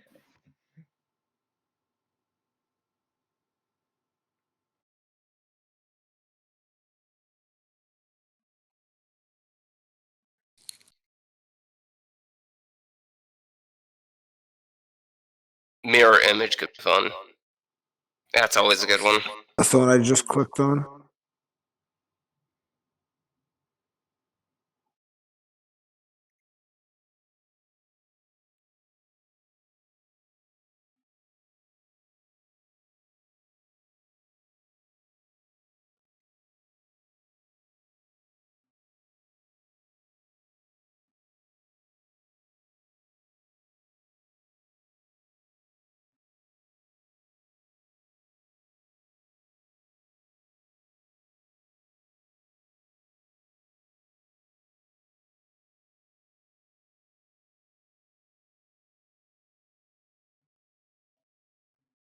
Well, that is definitely fun. That's the one I'm going with. Not only is my guy like real tanky then, but now he's just hard to hit as well. Mm-hmm. Okay.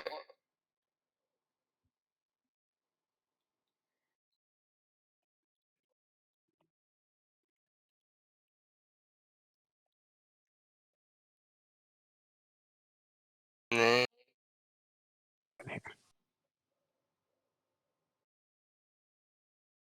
You can change your invocations if you want to. You can swap out beast speech and armor for others if you have the mind to. Though I don't know if you got anything better than those two right now. My hit points are 35 now.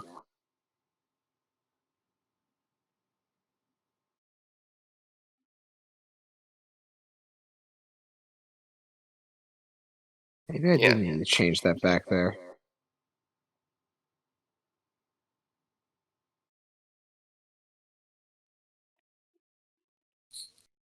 Change what?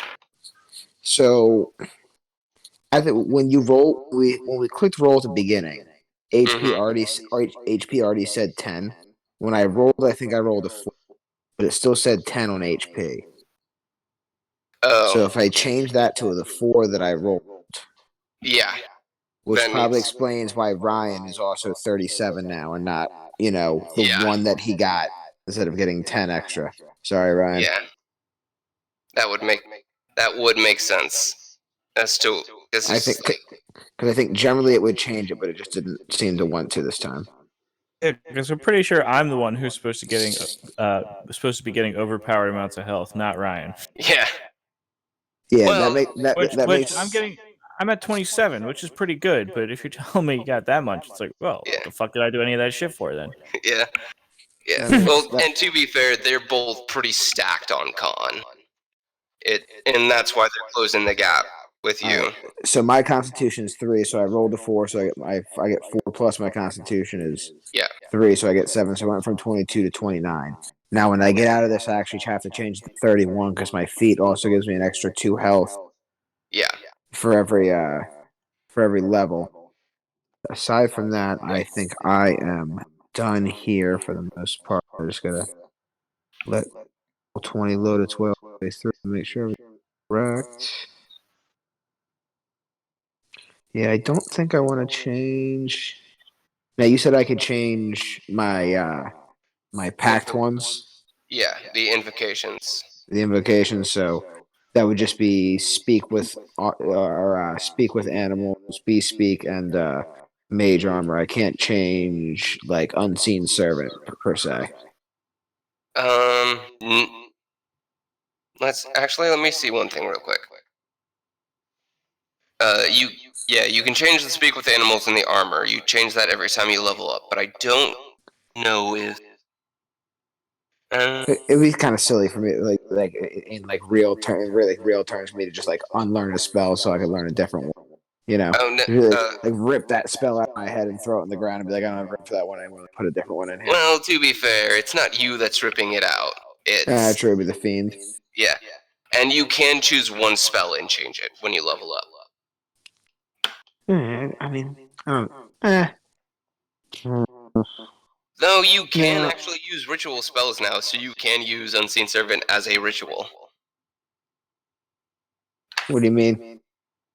If you take 5 minutes, you can cast Unseen Servant without using a spell slot.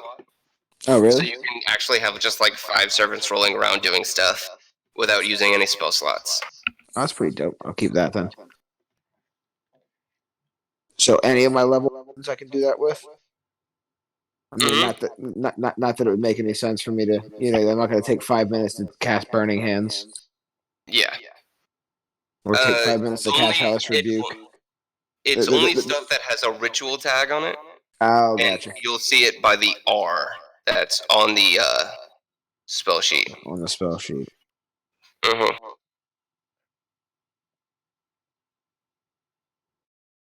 Gotcha. Yep, I see it there. All right, that makes sense to me. So I'm going to change Unseen Servant. Keep it. Going with mirror image. So that's next to next.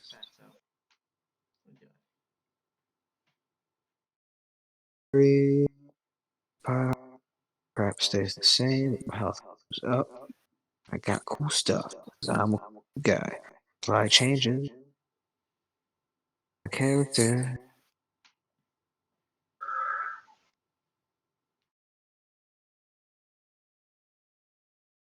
Should I change my experience points back down to 0? Yes, please. You actually all got 50. You all will reset your XP to 50. You got a little bit of overflow, just a little bit. That's kind of sassy. Yeah.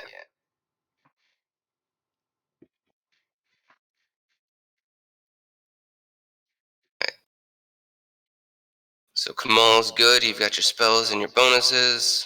Oh yeah, I just gotta change my health to 30. Just gotta fix the DC. Hold on. If you're talking about your Kamehameha, Yeah. Does it say what the DC is? it's your Dex plus proficiency, and it should have. If from the way you set it up, give me one sec. It should work the way it's I supposed to. unclicked proficient by accident, and that put it down to 10. Yep. Okay. And then when you click it and it says higher level spellcast, level 1 is just the base 2 key. Level 2 is if you spend 3 key on it, and so on and so forth. Wait, what? When I click it, it's gonna ask for that? Yeah.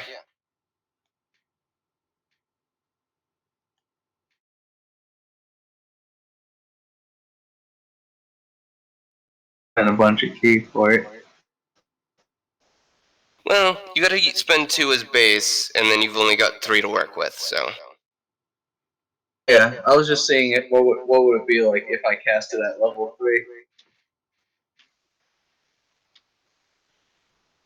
Just out of curiosity. The answer is just seeing what we have to look forward to. Why is it rolling 40s? Oh, that's weird. Okay. I have to make some tweaks with that. Because it shouldn't be rolling 66 when you cast it at level 3. It should only be rolling 50. This is Kamehameha.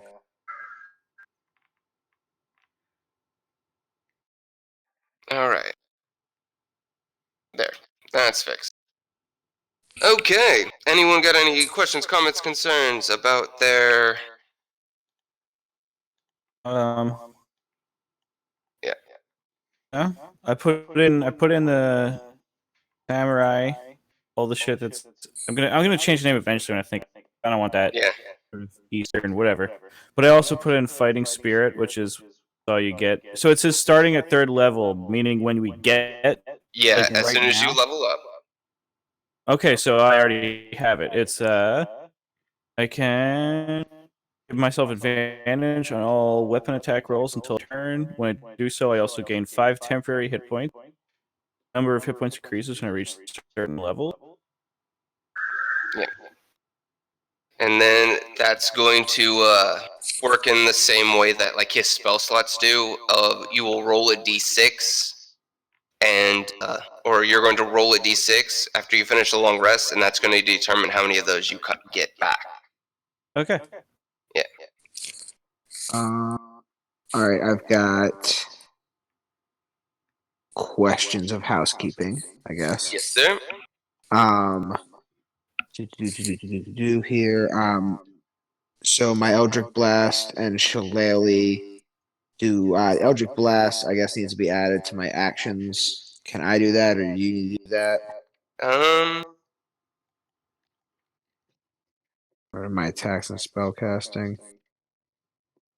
All right. For Shillelagh, what it's going to do is the Warhammer is going to be changed to charisma-based attack and a charisma-based damage.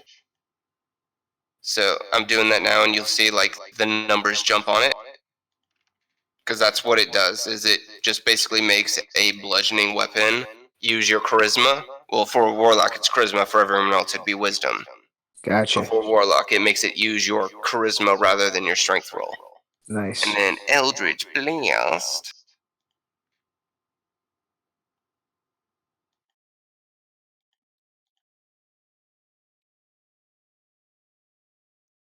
Spell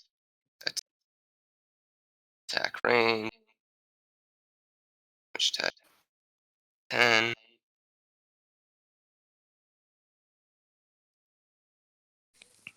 10. Force.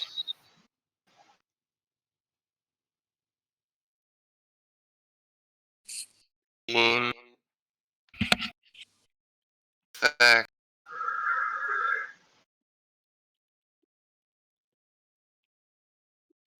Bam. And that should show up in your attack. Yep, there at the bottom of your attacks. Is Eldritch. Awesome. And my last question of housekeeping is how many spell slots do I have now? Warlocks forever only have 2. No. I believe at level 3 he's still only got the 2. So I just have 2 spell slots. Gotcha. Yeah.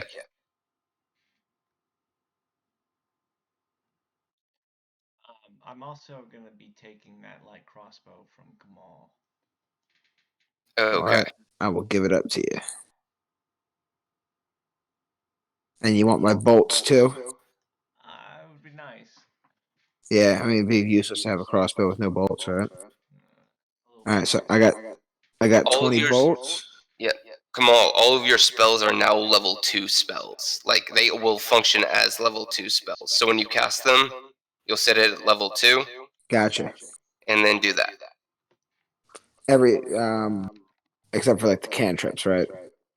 Yeah, except the cantrips. It's only the spells that actually have levels that can do this, but like Burning Yeah. Hands will automatically do its extra damage. Hellish Rebuke will do its extra damage. Now the cantrips have like They will at the they 5th grow. level. Yeah, they grow at 5th and 11th level. I think I'm starting to get all this stuff. Okay. So I are have my 0. attacks? So I do the make fire. Is that growing with my? Is that staying the same? Make Fire is a Reach into the blade. Yeah. I had 2 crossbows. That one will grow at level 5. Yes. I believe I've set it up. Is that? Oh yeah. Oh yeah, because we didn't actually make it a spell because it was just more fun to have you like throw Make Fire around. But yes. When you hit level 5, that will also increase.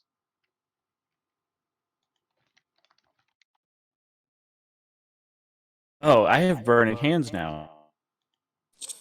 Good. Oh yeah. Alright, so I've got burning hands as well. We can burn stuff with our hands together. Give me 1 second. And that's once a day.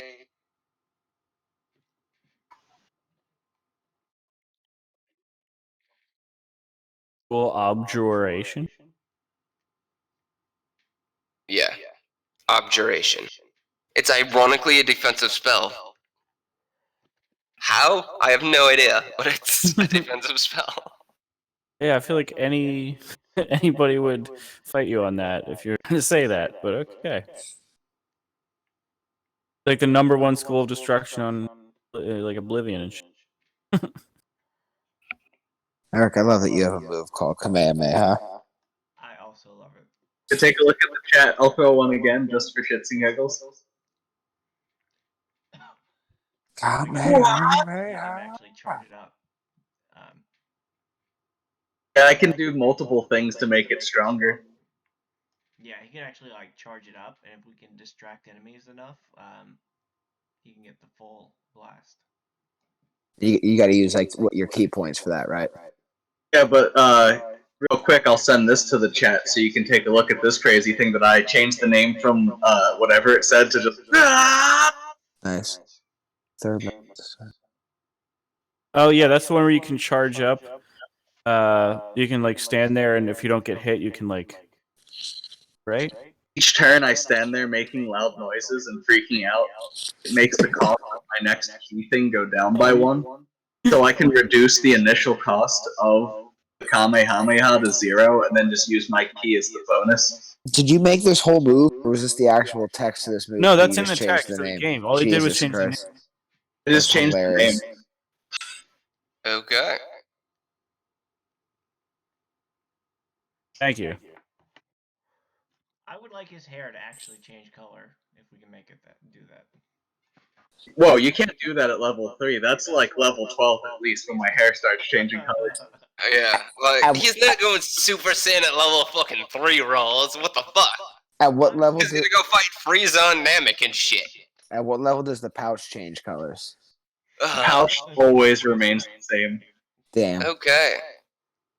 Level So is 6. everyone I can- leveled up? Any Yeah, other I questions? So I think that covers everything. Okay. I feel really good about it. Okay. Just actually, real quick, should my Hmm? crossbow have +5 to it? Let's see. You've got 3 decks plus 2 proficiency. Oh yeah, I guess so. Yeah. All right, never mind. I should have been using it all along. Like, I should have been using this crossbow the entire time. Just run around throwing Like, why was I daggers at not people. doing this like the whole time? 'Cause you're fucking stupid. I'm just saying. Alright.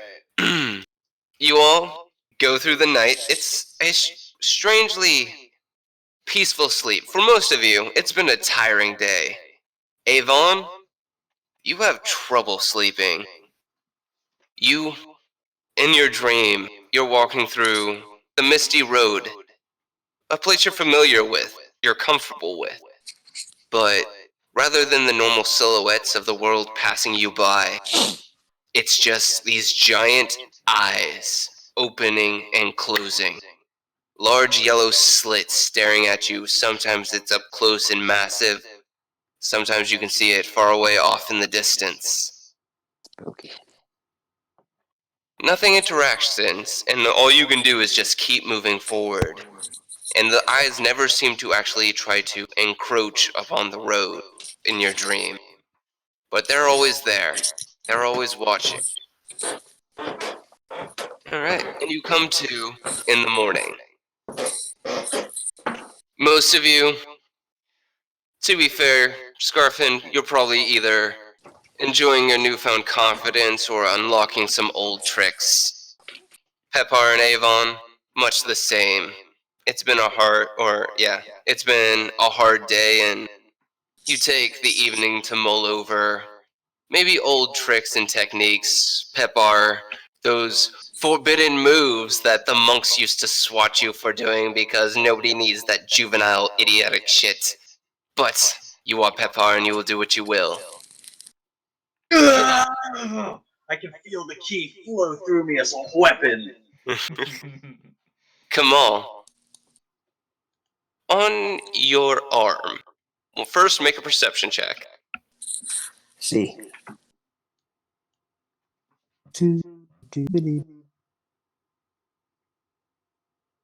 I either see everything or nothing. As you wake up, and you knew someone was coming, so you kind of wake up looking for funny business. And corner of the window, you see a squat creature with pallid gray skin. It's about maybe half a foot high, with long ears, a pointed nose, and a pair of bat-like wings, and pure red eyes. And he sees you wake up as he was making his way out the room. He looks at you, waves, and then takes flight and flies away. And Fucking imps. on your arm, as you what the fuck? There's one of your tattoos has changed. It won't hold its own position anymore as it slides and slithers around your arm. And as you look at it, words start to engrave themselves into the ink of the tattoo that's sliding around your arm. What is this nonsense? Make an Arcana check. God, terrible. These. Except for that time I figured out what was going on with the tub that Avon was getting hurt in. Okay. I will say you will make this one at advantage. Fucking. When you need Arcana, your Arcana comes through. You and the band got this weird give and take relationship. This is You feel a voice in the back of your head. It's not quite your patron's, but it seems to be a sixth sense. Your patron has granted you the Black Grimoire, but he also knows that you've met Karos, so he's gifted it to you in a way that he can keep you from getting ideas.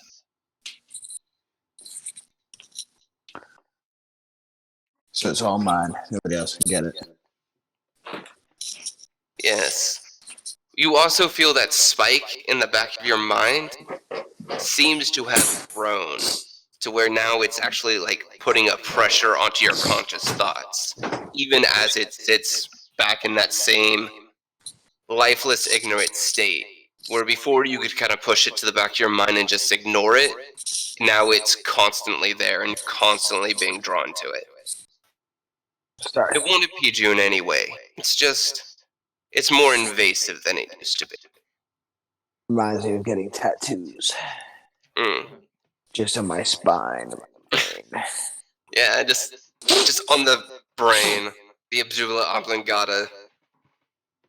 But you wake up into a city that is blustering with life. Ooh, Whatever the last couple of days have been, you can hear, even in this back alley area, the sound of the streets filled with laughter and people and bodies moving. You went to bed a little late, so you weren't here for in the morning when the Vistani rolled the streets, passing out bags of wooden coins to the street urchins. You weren't there when the first people got up and the excitement started as the vendors in the stalls went out to set up their own places within the fall harvest. But it is the 17th of Laxscythe. The fall harvest kicks off in earnest today. And the sounds of the city as it moves into this period of celebration as it prepares for the coming winter, cold, and hunger. What to do? You're all in your own separate rooms, coming to terms with last night, the day before, and whatnot. I'm gonna sleep in a little bit. You're just Uh-oh. too early. Sleep. I stayed up later than everyone else, so I'm gonna sleep in a little bit. All right. In the hallway between everyone's rooms, just doing push-ups, waiting for them to get up. Well, I hear Pepar making noise outside, which makes me Yeah. comfortable with my social Yeah, anxiety to leave it's my not room. like a quiet. Does Pepar do a quiet push-up? Does Pepar do a quiet anything? 1 and 2 and 1 and 2. All right. I just want to wake up and just sharpen all of my shit. That's just Yeah. all. That's how I wake up. You move in rhythm to Pepar's 1 and 2 and 1 and 2 as you move the Sharpening. whetstone down your blades. I will say, Scarpin, you need to make a con save. You actually need to make 2 con saves, so. Wow. You shouldn't have slept in. That's what you get. Well, Early the good bird gets news the worm. is you actually kind of saved yourself. In a way, ironically. But as you attempt to go back to sleep, you're still groggy, you're still half asleep, and you attempt to go back to sleep, and then 1 and 2 and 1 and 2 and 1 and 2 drags you bit by bit. You dig into your bed, you try to force your mind into sleep, but it drags you one step at a time to consciousness. But as it does so, and as you fully regain consciousness, the ring on your finger that you so graciously accepted from Fiorenza sears with a rune, and you take 1 point of necrotic damage, but because you passed your con save, you do not lose 1 permanent health. Oh my god. Better take that fucking ring off, bro. Oh my. Yeah, can I take it off? Feeling it won't go well. Just do it. Just take it. Just. Cut the finger. I'm not. I mean, you can't hear it. I'm not saying anything. Well, I We- took damage. I think I would want to take it off. If we cut his finger off, he still will he lose that 1 point?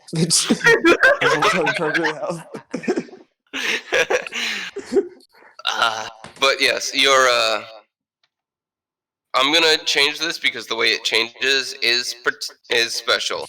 While you were currently wearing this ring, or while you were wearing this ring, every time you wake up from a long rest, you will make a con save, and if you fail the con save, you will lose 1 permanent point. You will take 1 necrotic damage and lose 1 permanent point of health. So this will eventually take you down to 0. And as you, and if you try to take off the ring, it won't let go of your finger, and it actually tightens more and more the harder you pull. You gotta cut off the finger. I'm cutting it off. You cutting off the finger? Are you cutting off? We could talk about this. I'm just working off in it. I won't. I'm just joking. I'll hold off. Let's talk about this before you cut your finger You're off.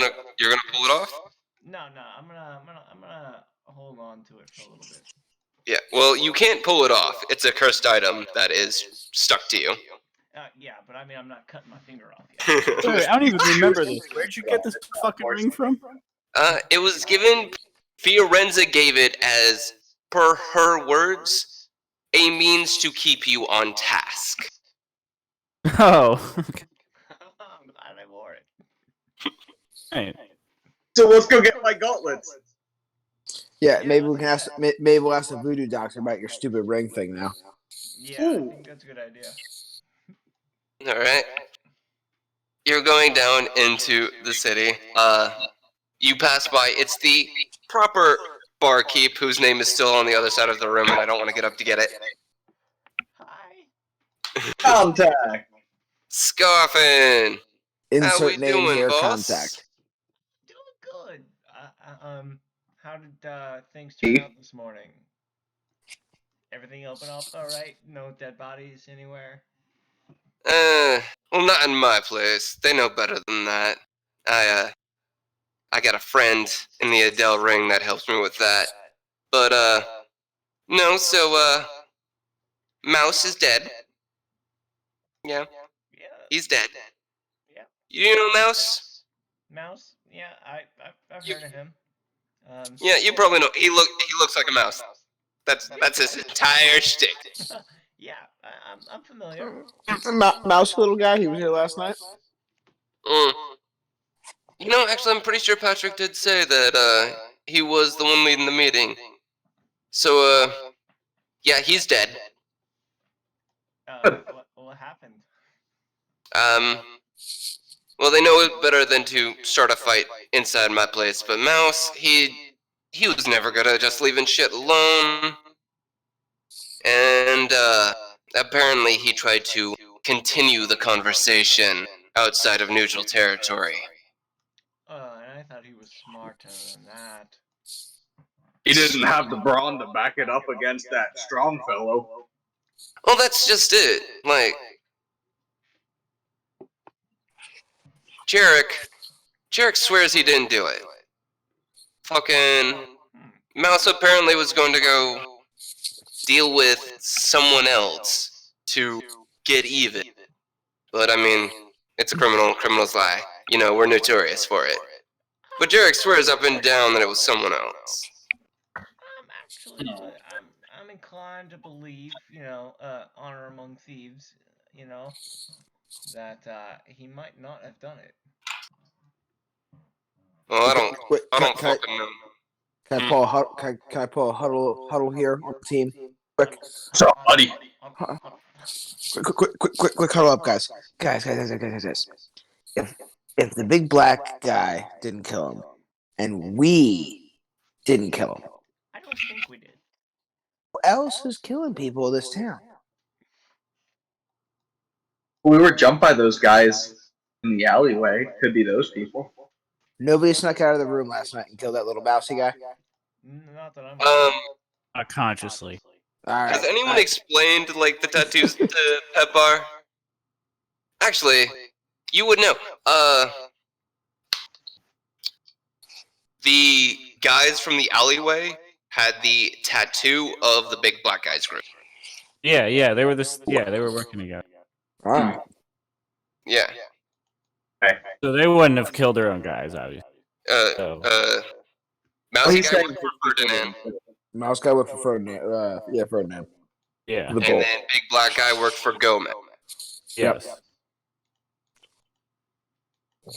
And I will say this just in case you guys forgot about it. Probably. Though this is going to be essentially the last freebie, and you guys got to start taking notes. You did find a body in the cult hideout with a F tattooed on his neck. Yep, I remember that one. I have that written down. So that's one of Ferdinand's people. So far, we've seen X's, G's, and F's. X seems to be universal among them. Yeah. Scarfin, make a history check. You might know. It's relatively high on the history checks, though. Boy. Yeah, Pretty the fact good that they history. all have it makes you think that it's not an inherently gang tattoo, but you don't know what it means to the city. Yeah, I got no ideas.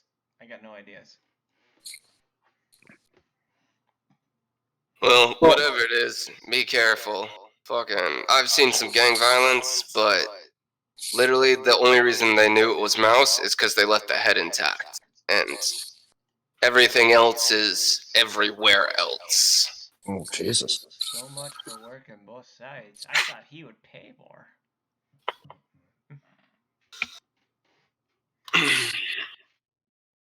Alright. But it's morning. The streets are, you can hear the crowds of the streets as they move toward the festival. What do? I say we do whatever we can do to get this fucking ring off. Well, we gotta go back. Let's You restore go that to the boat. voodoo doctor, and while we're over there, we can see if Carlos has been kidnapped yet or not. Yep.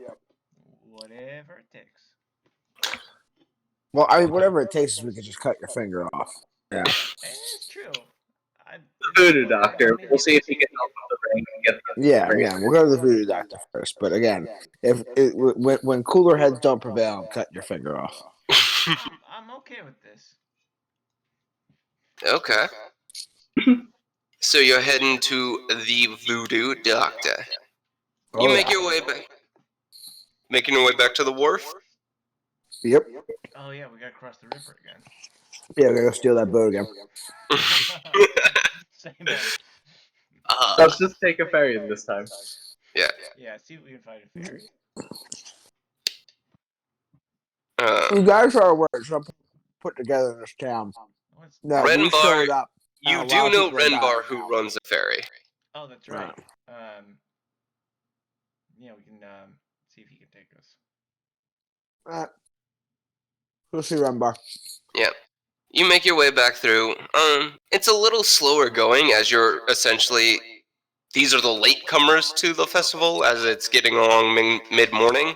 But you're still essentially fighting the crowd as they're all making their way out the eastern side of town to where the actual fairgrounds are.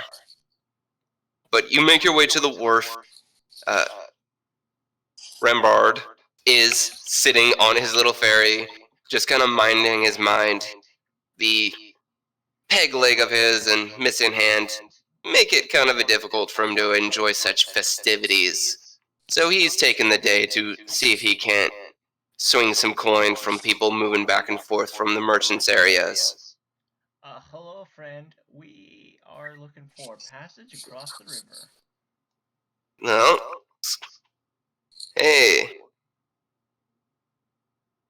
You guys were poking around about the pit yesterday, weren't you?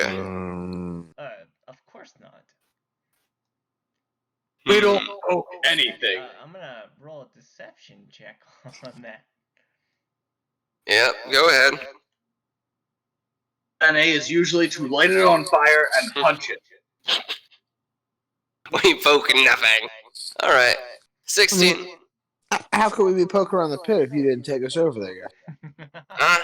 I suppose that's true now, ain't it? Alright. Just be careful over there. Things are a little upsetting right now. Oh boy. We'd expect as much. Yeah, apparently Ferdinand started rounding people up. He started last night, hauling someone or another out, but something happened. I don't text that and I don't dig in, but something happens. So you mind yourself there, Scarfin. You're my favorite dwarf. I'm everyone's favorite dwarf. Hmm. But Has Chelsea talked to you lately? Ferdinand's sister? Not lately, but maybe I could hit her up sometime. Just don't let Ferdinand catch you. Pretty sure you still got a bounty on your head for it. I've got bounties on my head across the continent. It hasn't stopped me yet. Alright. I also like to conject. I'm from the mountains. I've met dwarves that I like better than Scarfin. I've met rocks I There- like better than Scarfin. There is one group of dwarves up by the mountain, and they're generally the more rabble-rouser. They're not trim and proper dwarves. They're the type to throw a rager and then try to headbutt through a wall. My kind of dwarves. I kind of dwarves. Alright. Sorry, I'm not the fucking forge working goddamn. Oh, he's getting a complex, guys. It's okay. Alright. In your own way. Well, come on, hop in and I'll run you across real quick before, I need to give a ride to one of these Vistani types. I will. There you- We'll pay you a good passage for in between, the pit and the city proper. I'll give you a gold piece if you'll just continue to do it for the rest of the week. I'd say. Oh, a gold just for basically being an on-call? Yeah, that's not a lot. And I'd say if we. Well, I mean, he only makes a copper per person. I'd say, but you have to make the exception. If we need you in the middle of the night, you have to be available. Make it 3 gold, and you got a deal. All right, I got 2 to put towards that. I could say a gold and 10 silver. That is 2 gold. Okay. Okay, 2 gold. Deal. Okay. All right, so I give a 1 gold and you give 1. Yeah, we'll split the gold cost. And Yeah, I'll thus, give him the 2 silver though, and you give him the gold. and thus Uber was invented. I mean, do you actually have silver? I just have gold. No, I just have gold, so we're just gonna give him 2 gold like normal people. All right. So apparently I need to add a money changer somewhere around the town.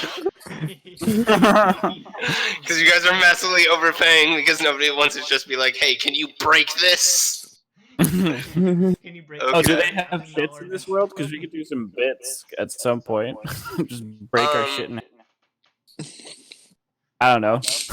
They do not do bits for gold, or yeah, they do not do bits for gold. They do bits for silver, or half silvers, where you basically cut the silver coins in half. But essentially speaking, gold is only used by either the high merchants or someone who has consolidated their wealth into a smaller package for transport. Okay. Can I turn my gold to Bitcoin? We do Bitcoin. Careful, I heard the bubble pops a lot. But you all hop into Rembrandt's little ferry. It's with a Goliath and a half-orc. It's a bit cramped. The dwarf does help things somewhat, though, by taking up much less space than everyone else. Still sitting low in the water. Sit on the mast. Get Yeah. on somebody's head. Oh, still on the crow's nest. It's literally a rowboat, dude. There's no Yeah, ghost. it's not. There ain't no. Snuggle up, boys. We're riding this one together. Guys, I think the boat we stole last night was bigger than this one. think it might have been this one. It was just a little bit, and you didn't have a fifth person actually doing the rowing then. So it was a bit easier to like situate. You get the left side, you get the right side, you get the front, you get the back type deal. Whereas this one, you're all kind of trying to cram in the back while he sits in the middle and rows, with Scarfin perched up front trying to look dashing. You guys know any good songs? Okay, you can either accept trying, or I can make you roll and see if you each. Okay. You see Scarfin go do the Captain Morgan pose, slip, and immediately go head first into the water. Bro. I can't swim. I want to reach in and grab him at least. It's like, we should probably stop him from drowning. And you do pull him out. It's fairly enough. A lot of shaking, a lot of rocking of the boat, but Rembrandt seems pretty used to this sort of affair, so he's already ahead of you at balancing out the boat, so nobody's at risk of falling in or tipping out.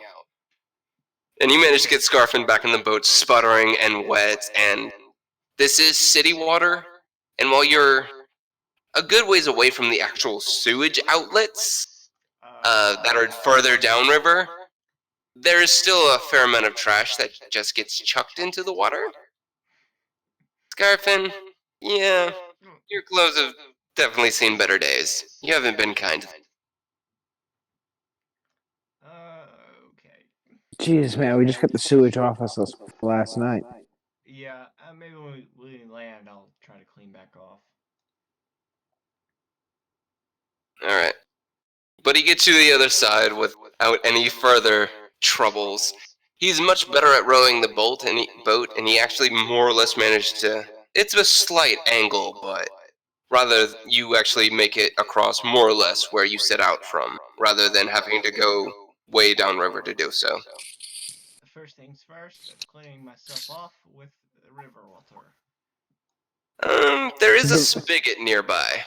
Yeah, use the spigot. The river water's I'll use the spigot. you're It's covered. about probably my regular height. Yeah. It comes about mid-chest on you. Mid-chest. You gotta crouch down to get underneath it, but you can crouch down underneath it, and the others can like grab the handle and just start pumping to like spray water over you. Thanks, guys. imagining like a really bad, like Dirty Dancing. Yeah, just, It's- he it's- does. Give me another performance check roll. You know you can't resist this. Can't. Scar- You Scarface actually fish take a net. moment. Something about just watching the filth wash off of him as he like runs his hands through his hair and rips open his shirt for no fucking reason at all. Just, and just, you're not sure who he's trying to impress, but you're pretty sure they'd be impressed. You sexy Jesus, I'm motherfucker. impressed. I hope that inspires my allies to have +4 health points. Oh yeah. There you go. Oh yeah. Everybody gets +4 temporary health points. All right. But and I'll, Hmm? and I'll activate my mage armor for shits and jiggles. So I'm back up to 14 armor class. yeah. Okay. Well, it's funny you should say that, actually. Sabotage.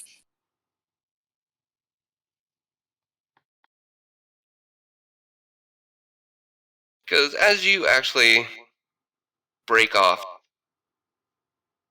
start heading back toward into the city, or into the, The pit. and I just realized I had planned this and told myself I needed to work on this, and I totally forgot to work on this. So, you'll have to give me just a single moment. That's fine. I'm gonna consult with you guys. Yeah, so my samurai, it says that when I gain another proficiency, Mm-hmm. and the only two that I want is performance or persuasion, which are both garbage right now at -2. I think I'd rather have performance so that when we burst into doors, it's not just me shooting fire at my flops on the ground. Yeah, persuasion's more useful, but Yeah, you don't do a ton of persuading anyways. I've seen you use persuasion. So. However, we have to do our Ginyu Force pose as we enter all the rooms, so. yeah, that seems a lot more essential than persuading people to do stuff. So I think I'm going to choose. Okay, it seems like we all agree. I mean, and then reasonably, if you I'm perform going to hit that. enough, it should persuade them to join you. This is Oh, why. you see? why Well, we do this is why. So let's do another. That's a test. See what happens now that it's at 0. Still shit. All right, that's fine. That's a little better though. That's better than 1-1. Wait, just do it again. Just do one more test run. A little better. A little Getting better at this. better. The first time I you just- like, fell I- flat on your face. How do I be graceful? I don't understand. And this is the one time I do it correctly. Just doing a random Ginyu Force right now. Headbutt! They're the aliens from Dragon Ball. Yeah, it's the group of 5 that do outrageously ridiculous poses whenever they show up. Okay. Oh, When I was yeah. a kid, I didn't Okay. watch that I mean- shit because I thought it would be like I wouldn't be cool if I watched it, and now I feel like I'm not cool for having not watched it. Basically. You remain the Basically, same level. yeah. I'd say you remain the same level of cool. It's all. It, I was about to Like make a joke. everybody else has. I was gonna joke. I was gonna like, well, it's because black people started watching it, and now we have to culturally appropriate. So Yeah, dude, it is weird that they love that shit, but they do. They fucking do. Get all races there. I'm not gonna- All right, gentlemen, have you moved to the new map?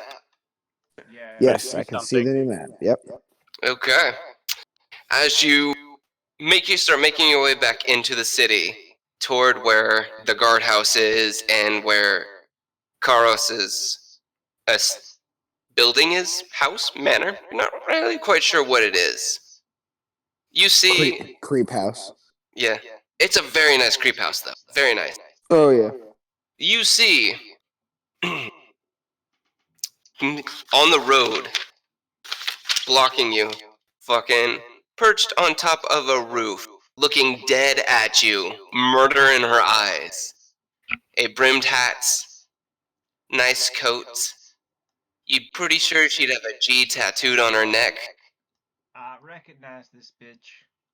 Mm-hmm. Oh, this is that Runnins bitch. Mm-hmm. And you also recognize the other, one of the other individuals there. He's got a big helmet on now, which obscures his face, so you can't see it, but the black skin and the red tats, they stand out. Oh, I guess we're not playing both sides of this one at all. I say we'll hold off. Hold off on confrontation right away. Oh, this looks like an ambush, my man. I'm saying. Excuse me. Yeah. You can set up your tokens on the side of the map, walking down this alleyway. Gotcha. They're not hiding, they're not being subtle about this. They've all got their crossbows out and prepped and ready to go, but nobody seems to be directly approaching you. They could have shot us right away. Mm-hmm. And the helmet guy, the woman on the rooftop actually like points a finger and just starts yelling something down to the guy. Scarfin, you understand this because you know thieves can't. Oi, them be the blighters that killed fucking Jimmy and the boys. Fucking Christ. They walked over a turf and just killed them. Told you they'd come back here. Told you they were Ferdinand's boys. Hey, we don't work for Ferdinand. Wait, what are you doing? We tell them we work for them. Us. If we want to make them fight each other, we tell them we do work for Ferdinand. It's our opportunity. We don't want any confrontation right now. We don't work for Ferdinand. Fucking quit lying, you damn blighter. Oh, I know you killed them. You walked on our turf and you killed Jimmy and the boys. Jimmy just had a kid. We defend ourselves whenever we are attacked.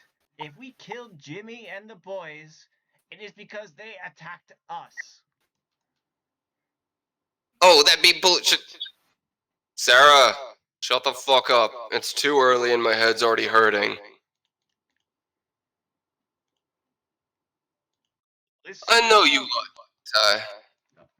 You look familiar.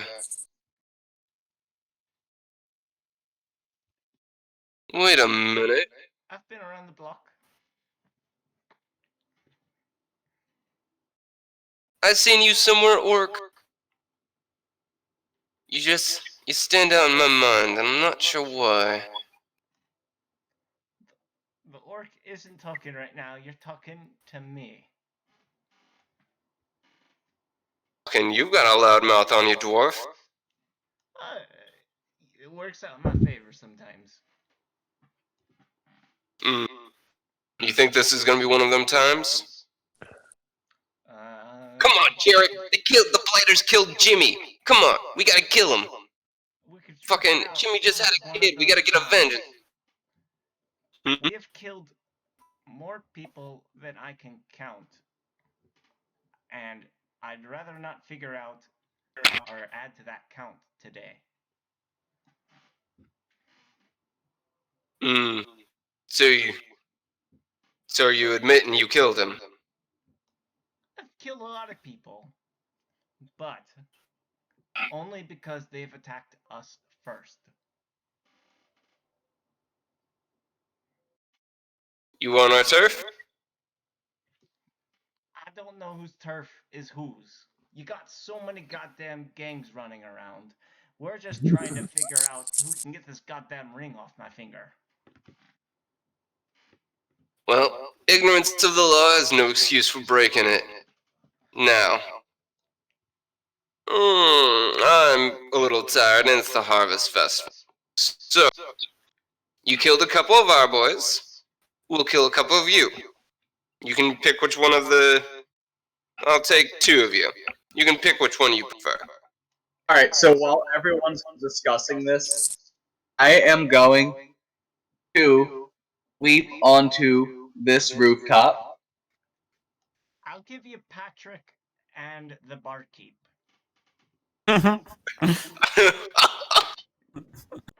Fuck it. As soon as you jump on top, fucking, the blighters move. Fucking, I knew it!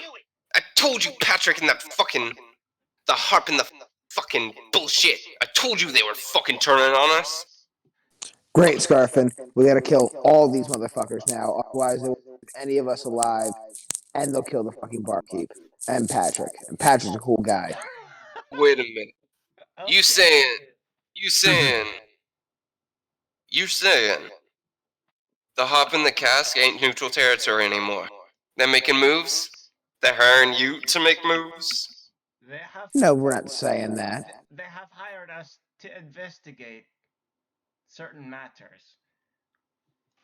So, I don't know if anyone sees that I've walked right up onto this person right here. Oh no, he's like backing away and like scared, but Jarek's more focused on Scarfin, and the lady is now like in a tizzy because she thinks I now have to kill more people. So Are any of these? I know that Pep Bar athletic ability. Is there any of these tops low enough for me to grab onto? this one, because I was thinking. yeah, this one you Okay. can hop on. This is still the warehousing district, so you're hopping onto essentially a shed Yeah, that's what it looks to like. Yeah. now onto another. Proof. Alright, Yeah. Man, look at my friends. Oh, gearing up for a fight, eh? All right. You don't want to die today. I don't want to kill anybody. I'm not quite sure I'm gonna die today. I'm pretty good at this, you know. Well, someone's taking this quarterstaff to the dome. Oh, you're just okay. Okay. Are you just wailing? What? Just make an example. Make an example, maybe. I'm just saying, this guy's taking this quarterstaff to the dome on the roof up here. Okay. Well, it's not a crit. I'm sorry because you didn't have surprise. Unless you, no, you don't He's have any way to basically staring just at he's him. just staring right at you.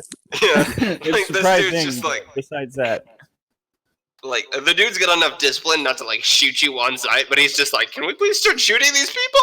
Please?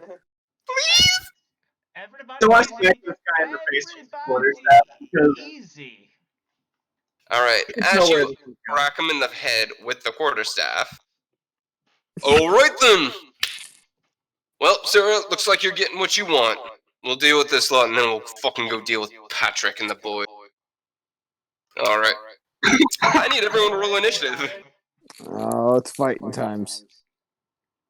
Yeah, I made that. Hold off on the hellish rebuke.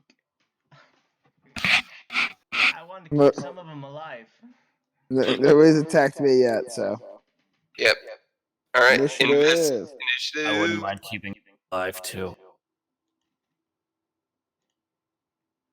Where It's is very that? dark, Mike. A guy is very dark. I hide behind that. Like my guy's understandably dark. Your guy's kind of like scary. My guy's killed a lot of. I'm gonna add my It already added it.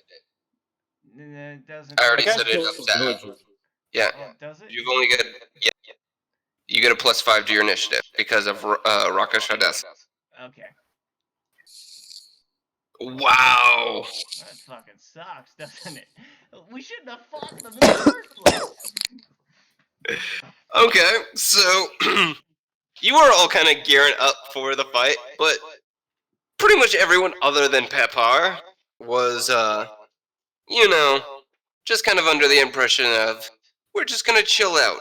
We'll talk our way out of this. We don't need to immediately go into a fight.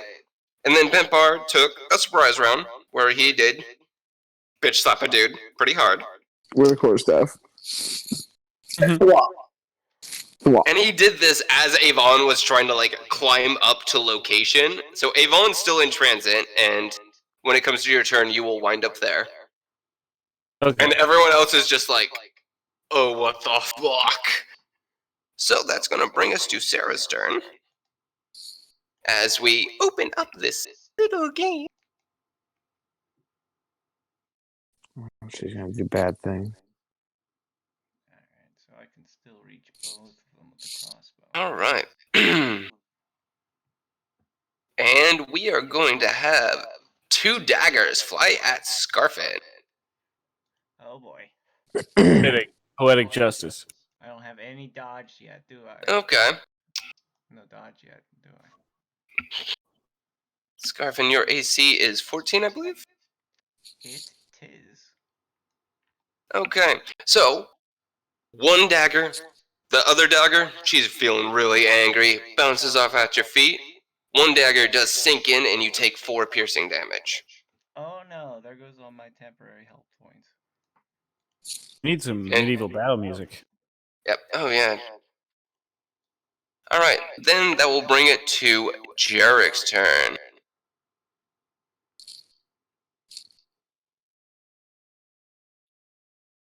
Jarek's turn. See. Yeah. Boom. Oh boy. And he's just going to charge for a bull rush. And he's just going to charge forward and continue the dog pile on Scarfin. Because this amuses me.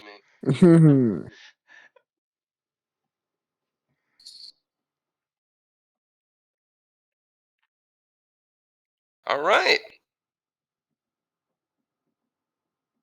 He comes in, diving low, with a massive uppercut. You take 7 points of damage and move back. Give me a strength save. Hang on. Hang on, I accidentally closed the roll 20. Oh man.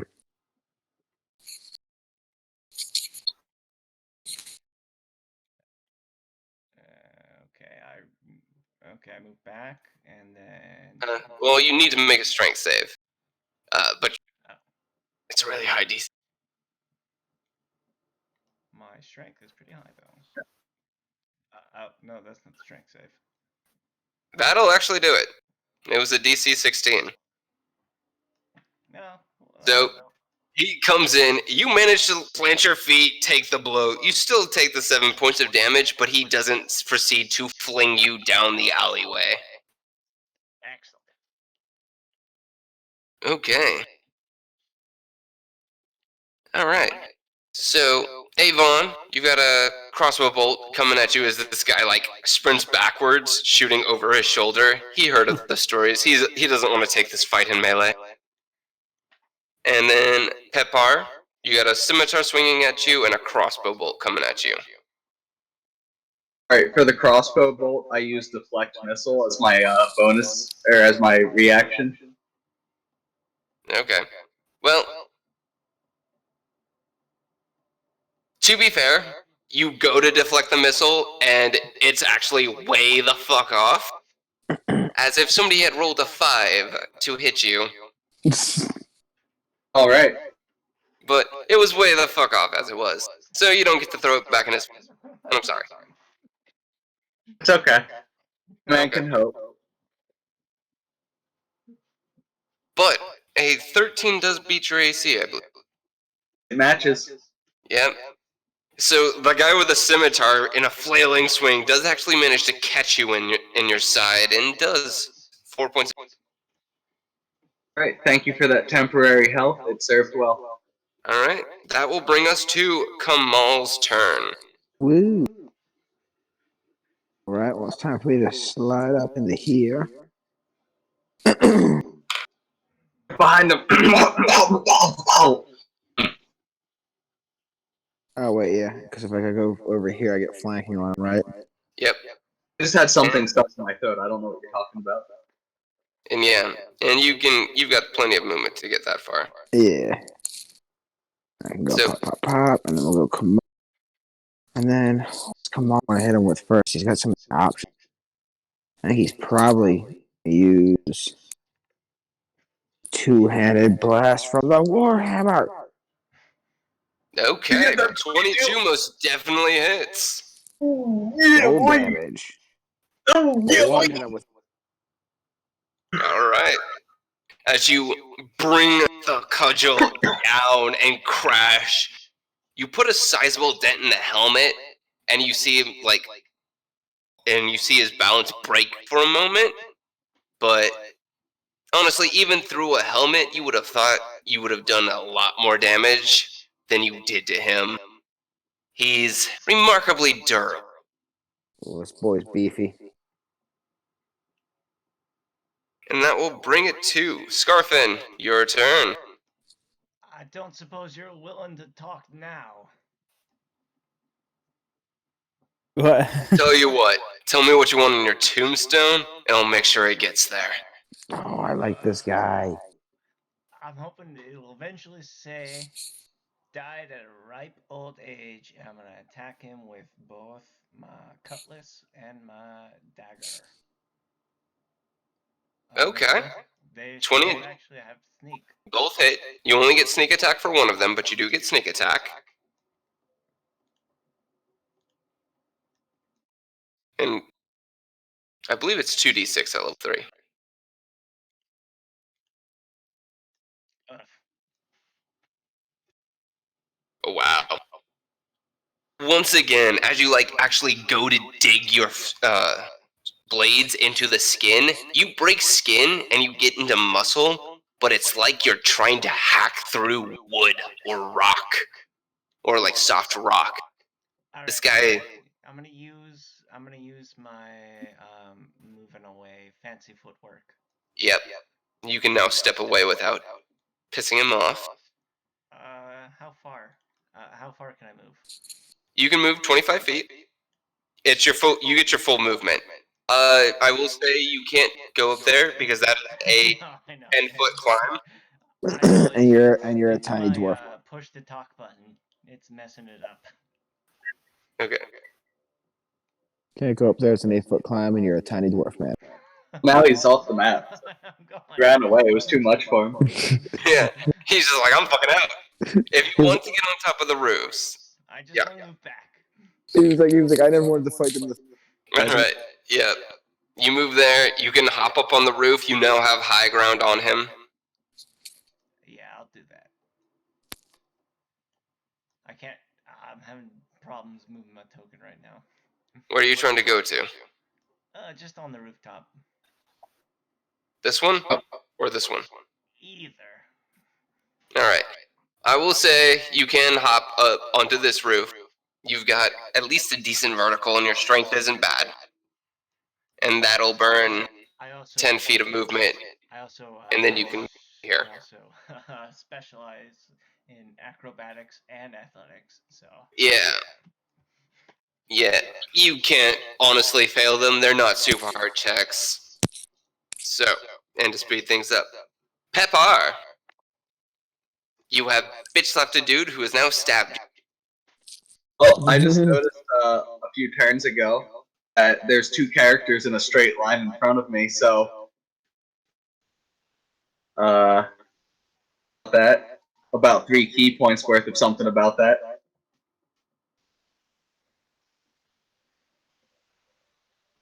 Oh.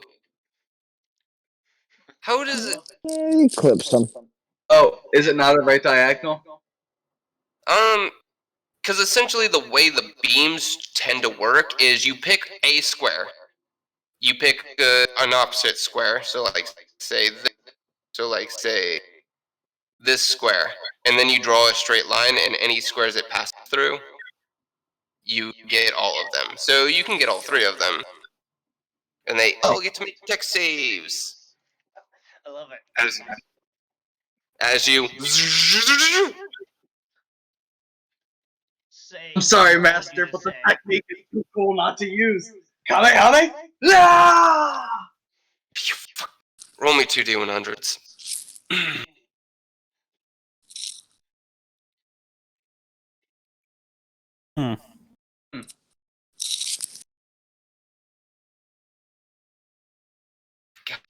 Bullshit. Okay. So, of course it is. Of course it is. This is my debut of the Kamehameha. It has to be glorious. Okay, so what happens is ironically, this guy, he sees you do it, and he ducks out of the way, and he still dies, because, fucking hell, as it, he moves his body out of the way, but his head doesn't move out quite enough, and it's just spaced. Way too close. Yeah, and he dies.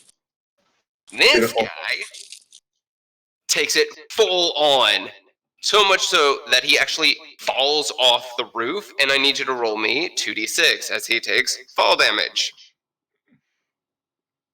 Yep, he's dead.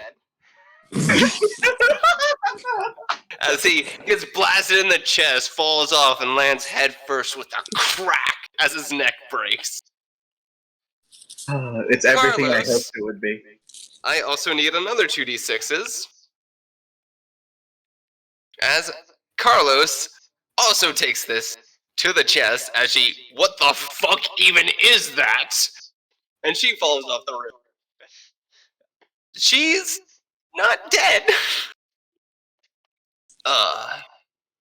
Are you willing to listen now, asshole?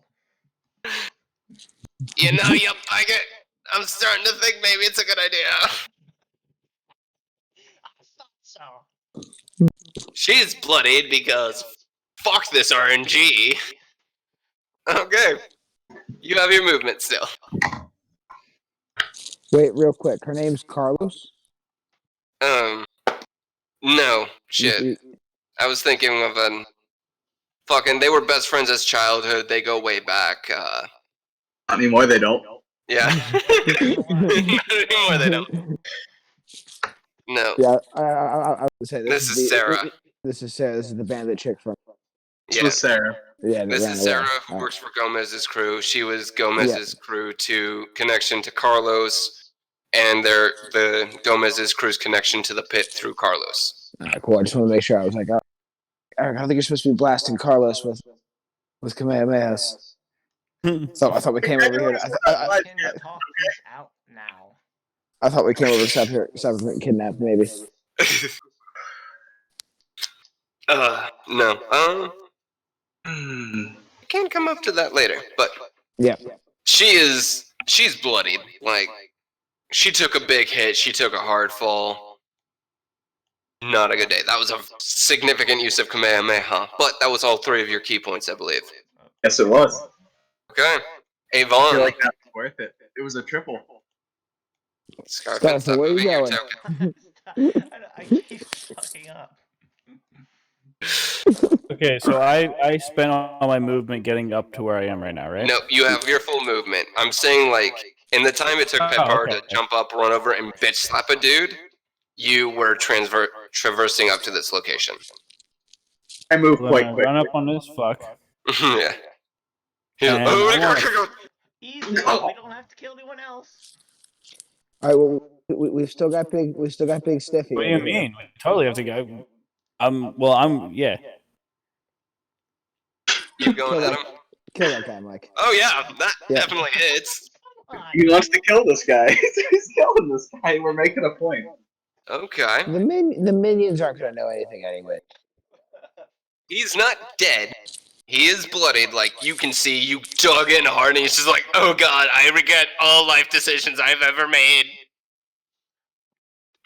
Okay. Not dead. We But- can still talk. We can talk when there's only one. We Do you need have at least any- 2 of them alive.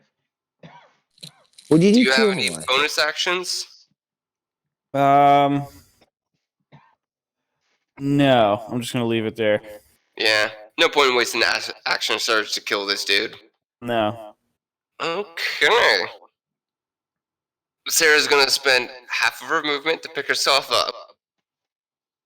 And seeing as she was on the ground, she's going to hobble this way while hurling a dagger at Kamal. Damn it, she's gonna get away again.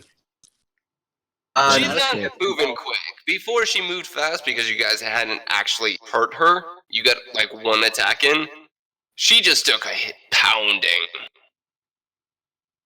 And you don't think she was all that right to begin with. She's acting deranged this late.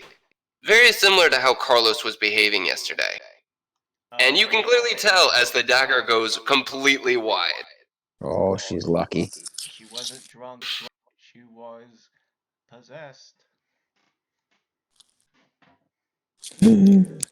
But she's backed up, but she's holding her ground.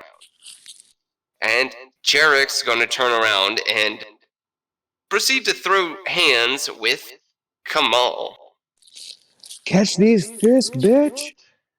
Which we're all just looking down from the rooftops. Just Yeah, like everyone's looking down. The Battle of Titans. This rooftop is the birthplace of my might. Just wrestle him down. He could be useful. The first hit bounces off the armor of shadows, but the uppercut that follows after it connects, and you take 8 points of damage and need to make a strength save. Thanks, I'm about to be angry.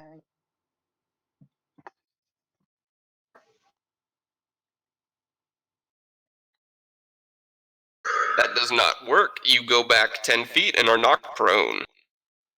Oh, Oh, Can I he help- knocked you up. can I hellish rebuke from prone or no? Oh, you, like, as you take the hit and you're flying in the air, you can just be like, fuck you, dude! And set him on fire. Don't kill Yep. him. Don't kill him. Scarfin, you tell me to do one more time, and I swear to you, I'm gonna throw the next 5. You're right. Alright.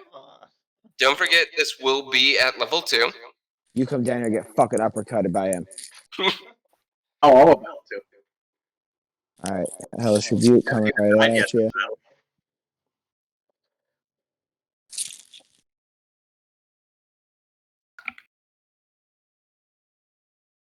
Casting it at level 2.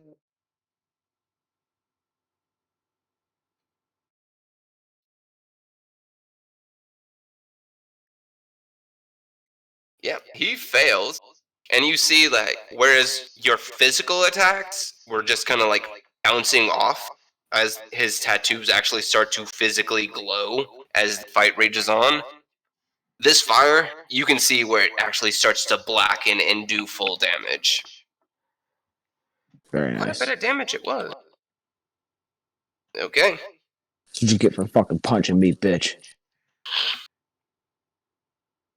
And then he's going to use a legendary action to throw a brick at Scarfin. Why? Because you keep Because you trying to won't reason. shut the hell up. And he doesn't want it to get deflected back at him. Well, he doesn't know you can do that yet, but But also, Scarfin's right there. yeah, Just like You're right a- above him. yeah. It's a Legendary action to throw a brick at Scarfin. I just love that. no. He like kicks the ground to kick a rock up into his hand, and he baseball throws it. Drills Scarfin in the face for 4 points of damage. Ow. Alright, you can kill him. Oh, Alright, now Okay, he's on Avon. our side. How much Avon, health do you have, Scarfin? I'm at 15 right now. Okay. All right. The guy in front of Avon, it's so weird not to see Pipar being like on death's door. But the guy in front of you, Avon, is just like he sees the boss fighting, but he also sees like the flaming hair dude with the sword that just stabbed him, and he's just like, okay, just I'm thinking of turning my life around.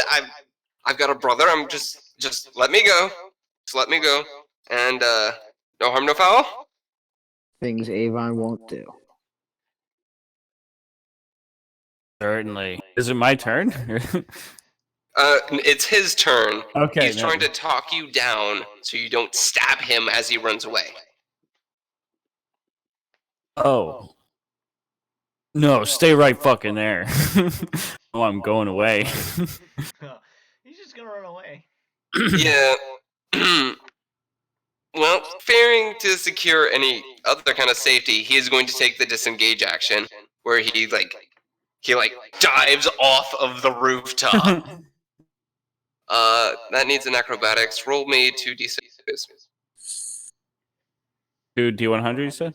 2d6. You're high enough that he will take fall damage. Okay, that's a decent amount of fall damage. Fucking you, as he jumps off the roof, and you have to take a moment to. He just really fucking, and he lands to get away from you. You actually hear a crack as he lands, and you're like, oh god! And then he starts hobbling away with a very twisted ankle. I was about to say, Mike Smith, did you just scare a guy to death? They said this would be an easy job. You just walk out and kill people. This wasn't supposed to go happen. He's already lost his brother. Yeah. No one just kills. Okay. Spread the word. Scarvin's trying to defuse the situation so hard. Alright, that will bring it to Kamal's turn. You are Oh. prone, you will have to spend half your movement to stand up. Alright, I'm gonna stand up. And then as this guy tries to escape, Mhm. as he's all limping away, I turn and I'm like, not so fast, motherfucker. Alright, blast him with the Eldritch Blast. Oh, this fucker. That just hits. Roll damage. Yep. Okay, so he had 1 health left. So as he's hobbling away, he's just like, please don't! Please don't! I just proposed my push! His name's Kamal the Brutal for a reason. Yep. He just Yeah. gets obliterated, But I smushed can do the against the wall. He just I becomes a paste against the wall. You just Dr. Manhattan him. Yep. Somewhere in the world, a few hours from now, a lovely young woman is going to open her door, and a very sad-looking individual from Gomez's gang is going to be sitting there and go, ma'am, I'm afraid I have some bad news. May I come in? Oh, god damn it. Assuming Gomez's gang will last that long. That is true. We do need to actually survive a couple hours. Yep. All right. Okay. And that concludes Kamal's turn. Okay, that is going to trigger another legendary action as you have proceeded to kill an individual. You have triggered his retaliatory strike, and he is allowed to close the gap with you, half of his movement, which is essentially only you, and hit you with advantage. This turd burglar. I knew I should have put everyone on roofs. I couldn't use it on anyone else.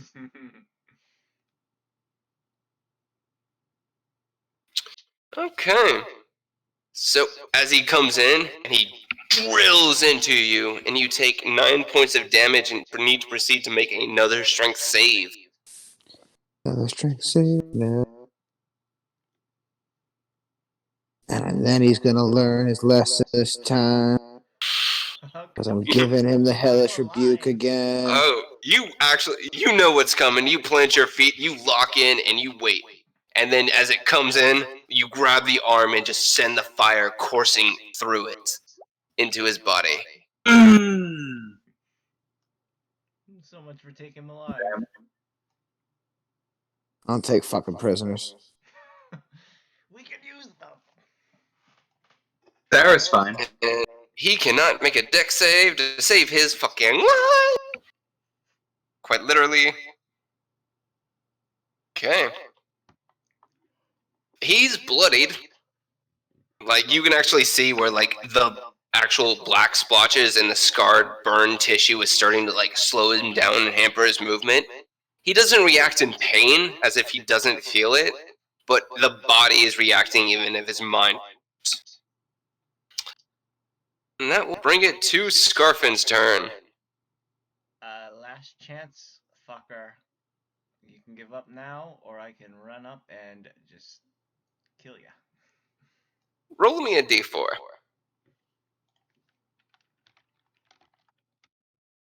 Oh, whoops.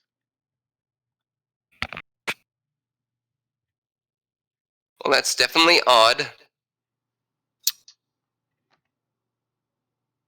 As you are saying this, you watch as he kicks up another rock, spins around, and baseball swings it into your head. Damn it. Okay, that's that. And 4 points of damage. Deserve every bit of that. Can I still attack him? Yes, that wasn't an action. Like, that was a free action. I just decided that you'd annoyed him enough to trigger an extra legendary action. Shoot him. You're going to shoot it. Fire away, Gregor. Fire away. 23 does hit. I should give you disadvantage because you just got hit in the face. No, don't do that. I'll do that. I don't feel like taking this. I'll deflect it back at him. No, I should have. Yeah. So what happens is you accidentally shoot Peppa, who throws it back at you, and you now take God damn. just beat the shit out of Roll this game. Now, 23 does hit. I didn't call it beforehand, and I should have, but I didn't. But like, you see it, like, it sinks in to the flesh, but it doesn't actually go deep enough to stick, as it actually falls out under its own weight because it can't penetrate through the dense muscle. Hey, Yvonne, we're gonna need your fire over here. I'm out of ideas. Yeah. Well, it's a good thing. Is that the end of your turn? Actually, I'm gonna move away from brick throwing range. You're never out of brick throwing range. Yeah. Okay. Since Scarfin moved at a brick throwing range, and you haven't triggered his other legendary action, he will instead use his third legendary action. And you see as, like, the tattoos glow and the wounds, the cuts along his bodies from where you've been just basically trying to beat on him, actually heal. Oh, fuck. Hurt him again. Yep. Okay. That will bring it to Peppa's turn. Alright. Real quick, before I help out with the big bad himself, I'm gonna use my immaculate movement to go over here. That ridiculous fucking movement.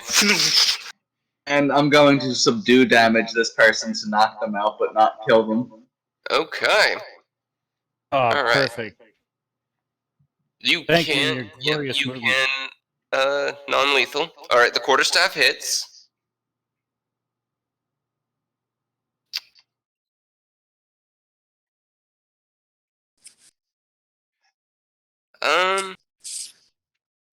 She's not Even or odd? Just hit her. Even or odd? Ethan. Alright, roll me a d6. Wait. Ouch. Okay. That wasn't enough to knock her out, and you went for like a sweeping blow to knock her out and maybe bounce her head off the stone, but she doesn't go prone. You said you wanted to do a disabling strike. So, you didn't do enough to actually knock her unconscious. She's close. Got 4 health left. But, you didn't knock her prone, so she will be able to use her movement to egress next turn. Mm-hmm. And then that will bring it to Avon's turn. Get over here and light this bitch up, Avon. He's weak to fire. Yeah. Okay. So.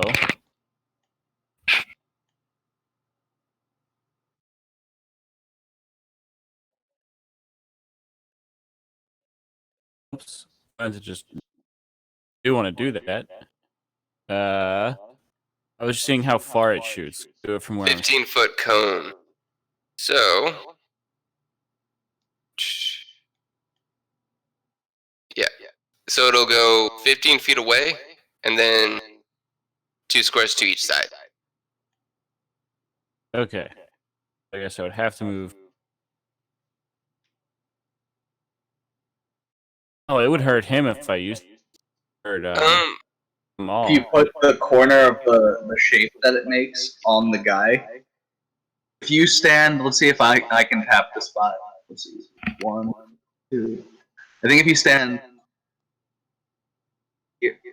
here? Wait. Am I doing it? Yeah. I think if you stand here and point it down, Yeah. it hits the guy. You can aim it in such a way, like this, or if you aimed it like here, Yeah. Yeah. and then you'd go 15, 15. It gets weird on the angles. I need to get actual templates.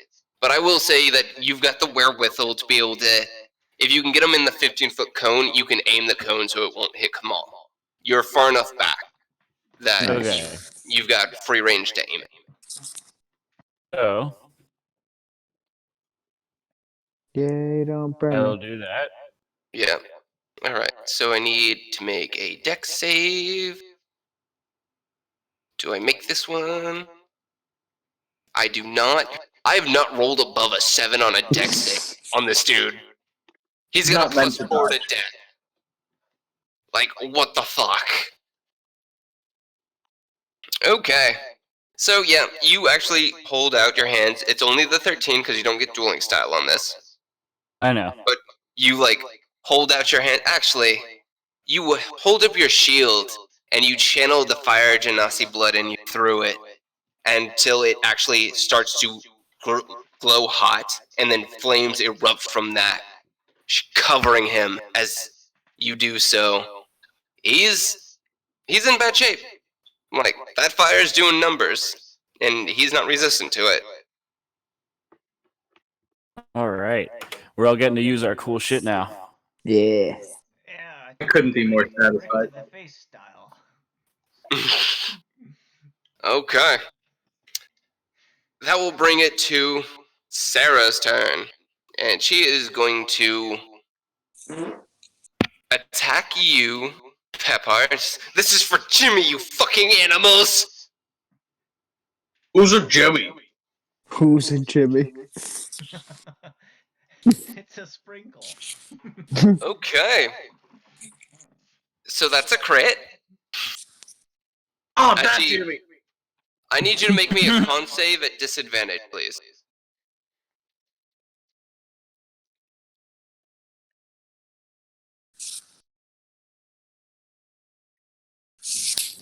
Okay, only an 11. So you are considered poisoned, and you take 7 points of damage as she pulls out a dagger from a sheath and jams it into you, and the wound starts burning. Not even so much like the actual stab itself that is already painful, but like you actually feel the skin around it and the flesh start to burn as the poison takes hold. Fucking gypsy witch. Yep. She's going to use her bonus action to disengage. And scoop-a-doo. She does not have your immaculate movement, nor does she have second story work, so that's... She can get to there. She also Which doesn't now that I have think- this fabulous pouch. Yes, she doesn't have the fabulous pouch. She actually has a matching pouch. Take it. That's Could have been friends. gonna chase her down. She has a matching pouch. It's yeah, it because was a heirloom. her and Carlos were best friends. They must have matching pouches. Show it to her. Show it to her when we're not enemies. She gave it to us. Okay. So that's going to bring it to Jarek's turn. Yeah, boy. Jarek is going to multi-attack. Fucking, since he's now in this threshold, he's going to throw 2 attack at Kamal. And you can see he's thrown caution completely to the wind. And he still only hits once, which is bullshit. But you take 6 more damage and need to make the strength save, as his normal jabs seem to be pretty easy to dodge, even as he just starts throwing them as haymakers. But the uppercuts have been getting you guys. Booyaka. Alright, you take the 6 damage, but you're not knocked back or prone. I'm gonna roll D6 on Stone's endurance. It's a d12. D12. Yeah, sorry. Yep. Yep, D12 on Stone's endurance. Should stop here. Okay, plus your con, which is 3. Yep, so I stop all the damage Yeah, I'm taking. you negate all damage as he comes in and drills in, and the human made of stone meets the Goliath made of stone, and it's... There's actually a mini shockwave somewhere out there. A philosopher has answered a profound question. What happens when a rock meets the... Alright, That's the episode name. that is his turn, as he's more or less just ready to double down and keep going in on this. It is your turn, Kamal. Alright, well, seeing as... I don't have any more actual spells to cast in terms of fire stuff. One of my cantrips. Don't know.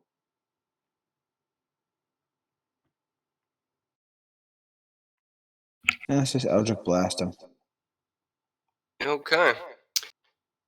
You are within 5 feet of him, so this is at disadvantage for a ranged attack. Gotcha. But it cancels out because he reckless attack, so you... No, 18. 18 hits. 18 hits, we roll damage, bam. This, unlike your physical attacks, were clearly not doing as much as they should, as they couldn't seem to penetrate through the skin and the muscle, but the fire had a lot of effects. This falls into the physical attacks category of Damn. it doesn't seem to do as much as it should, because you're literally trying to shoot what seems to be a human made of stone. Okay. And then you still have your bonus action? I'm trying to get away from it. I don't know if there's much point. Swing at me. Oh, fuck it. I'm just gonna stand here. This is my role. I am Dust Tank. Okay. At the end of your turn, he is going to attempt to hit you with a brick. he can melee this, so it's not a disadvantage.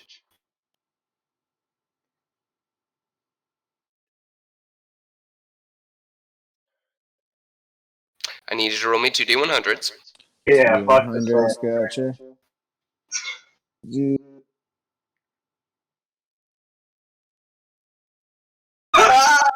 God damn! Okay, you can make a melee attack at advantage. I can? Yeah, Oh, sexy sack. Fucking As he- smash your hammer. as he grabs the brick to go overhand, he leaves himself wide open, and you just duck under and baseball swing into him. Oh, here comes the two-hammer. Here comes the two-handed warhammer. Fuck! The grip, baby, the grip! And this is at advantage because he recklessly attacked. So, he still resisted to physical attacks. So Oh, that's yeah. still a thing. You have that. Just downhill. I'm just downhill wailing on him with physical attacks. Okay. Alright. So that was his legendary action. It felt legendary. That will bring it to Scarfin. Just. Arfin, you're just on a roof in the corner. I'm just gonna shoot him again. Shoot him again. Boom. 11 does not hit. It literally bounces off his skin. There I go. Okay. You got bonus actions and movement if you'd like. I'm good. Okay. I'm here. I'm safe. I'm far away. Scarf was like, you guys help don't want to try listen to me? the- Fine, I'm not helping. The lady person. Eric's got it. So, his next legendary action is he's once again going to the wound, the bruising, and cuts from the cudgel on his side close up as he regains some health. Okay. And that will bring us to Peppa's turn. 5, 10, 15. Alright. Um, That is, so- yeah, you've got a billion movement. I will say that takes about 30 feet of movement to actually do, because you actually do have to jump up and climb up. fair enough. So poison is a coward's weapon. I was going to bring you in alive.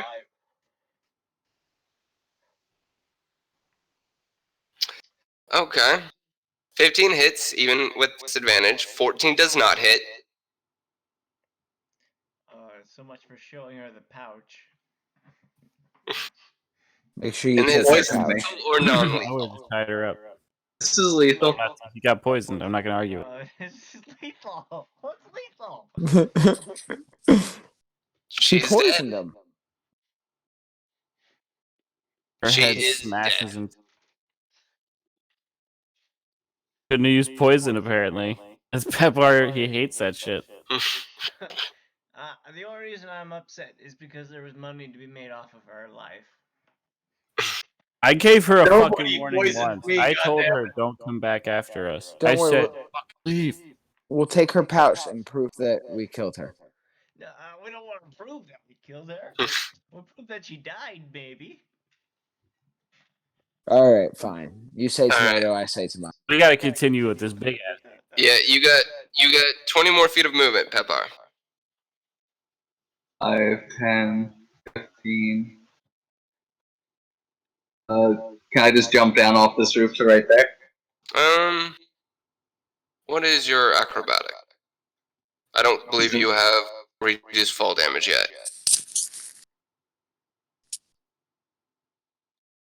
No, I don't believe I have that one yet. Okay. With your baseline acrobatics, yeah, you're a monk. It's only a 10-foot drop. You're not going to cripple yourself brutally dropping off this. Someone else might, but not a monk. Scarf. That's my turn. To be fair, he's a dwarf. They like to stay fairly close to the ground. That's Scarfin. He spent most of the time on the roof. That's where it's safe. There's a giant brute on the ground. If it was That is safe true. on the Hey, ground, Vaughn. I would That stay is- on the ground.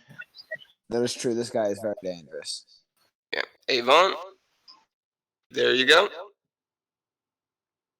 Here, Mm-hmm. throw some shit at this guy. I'm gonna start with a make fire. Okay. Oh. 12 does not hit. Damn. It just scorches the outer skin. I'm gonna do bonus action bullet. Bonus action, what? Let me look real quick. Action surge. Mm-hmm. Yes. Okay. So I'm gonna do the action surge. So I can with something besides that fire, since that didn't work.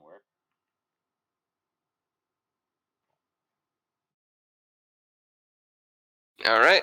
18 does hit.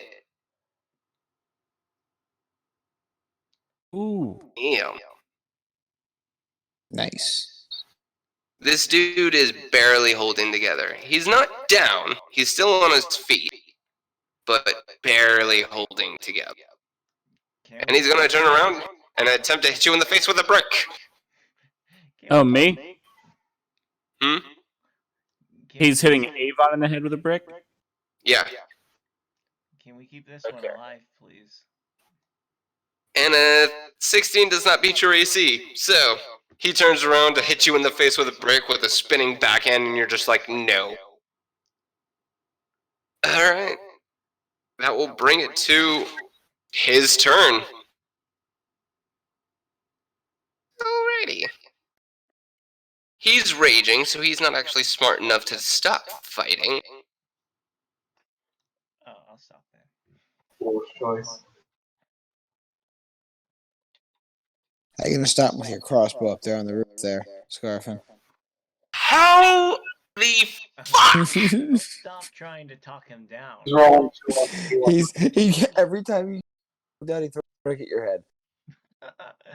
How the fuck? No, the brick didn't work. He went with 2 attacks, one against each of you, and not one to both of them. Nice. So Like- 4D100s. Okay, no, this is narrative. You guys have been hammering him with fire. Even if he's got amazing physical endurance, the fire is starting to have a drastic effect on him, and he's honestly running really low. So this makes narrative sense that he's now starting to show a lot of openings, and his moves are getting very, very clunky. It's like Wow, Iron they Man- swinging. Iron Man fighting Captain America fight. Yeah, like, as he just got more and more worn down by the effective attacks, it has made it. Alright, both of you roll me 2d100s. Let's see how badly this dude dies.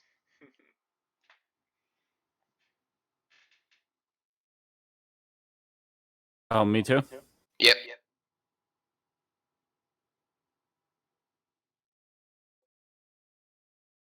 Yeah. Okay, so ironically, he doesn't take any damage from that. He just misses both of you. Nice. Those What's a were really close ones, too. What's a fudge dice? Yeah. Gave you both that ones on him attacking you, but also gave you both the exact same numbers almost. Mm-hmm. Okay. Yeah, you both go up to try to swing as he tries to do like a spinning whirlwind attack. It doesn't work, but ironically speaking, it does manage to get in the way of your blades and your cudgel to stop him from getting mauled. That will bring it to Kamal's turn. Alrighty. Oh, you know what I would love to do? Yeah. Is hit him with my club. Yep. Yeah. Here's what I'm gonna do. I'm gonna hit him right in the head with the hammer, 2 hands. You hit him in the head and it bounces off. It just boinks. Ding! That's one stiff gentleman. I'm just shaking there. Alright. I'm gonna say that he's smart enough to know that he needs to heal some. And so his legendary action is going to be spent causing the wounds to close up once again. Scarfin. Okay. Can't talk him down. Dumb. So I'm going to move a little closer. Actually. Ooh, actually, I'm gonna take a little cover behind this little, bend in the roof, and then take aim and shoot him. I will say it gives you a half cover. So, but yeah, and you get sneak attack. Oh my dear fucking lordy. Wow. I believe this gentleman might be dead. I think you just Oh, shot yeah, him no, in fucking the he is- eyeball. He is fucking.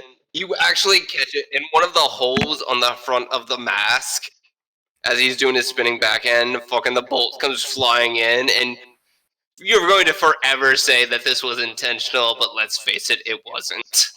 Yeah, 'cause you Fucking, want to keep him alive. it threads the needle into the helmet, and stone fucking dead. Oh, god damn. I warned him twice. You found the soft spot, man. I'm just gonna look down at the body and just, like look over at Scarfin, like look back down. Alright. I just yanked the arrow out. I just yanked the arrow out of his head. Like throw it back up to Scarfin. Give me a strength check. What was that? Give me a strength check. Strength. This is in deep. Like, that was fucking ridiculous. Strength check coming up. I do like how thematically it all played out to, like, he was wearing down, but you guys were wearing down too, and then Scarfin's just, like, poking out from the roof and just like, I did that! Tactical position and everything. Like, he gets all For the credit. perfect kill shot. All of a sudden, he's that guy from Call of Duty. He's like, alright guys, let's move. We did all the work. Like, no, I killed him. I got the kill shot. That's all that matters. I got him. All that matters. Ultimate finish. Okay. Oh, sorry, strength hasn't come through yet. Yeah. Clicked it a couple times. Sometimes my screen just doesn't want to. Let's just hit a strength save. Alright. Strength save, I'll just remove 2 from it. 12, as you actually go in to grab the arrow and try to pull it out or grab the bolt, it actually snaps off inside of the helmet. Dang. Oh, You could not physically remove it. And the tattoos on his body, as the life drains of him and his body starts growing cold, the red tattoos that were all over his body fades and disappears and dissipates. And you're in an alley full of corpses. Again, seems to be a common trope. this is a real serious problem. We do this a lot. Yeah, we need to get out of here fast because I am almost dead. Yeah, I'm not doing well either. Alright, let's loot some bodies real quick. Oh yeah, definitely got another sweet pouch. At least, no, I need to get the poison dagger so I can try to link the poison to get a cure. That's a The good point as poison well. dissipates on its own. It actually only lasts 3 turns. Oh, okay. It's more a debilitating pain than something that's actually affecting your body. We should still grab that poison dagger for the purposes of getting people. Yeah, I'm grabbing it. Okay. So, we have gone a little bit over time. So, It's alright. I'm just going to go ahead and say, as you collect yourselves, loot the bodies, this is the warehouse area of the pit, so it doesn't see a whole lot of people anyways.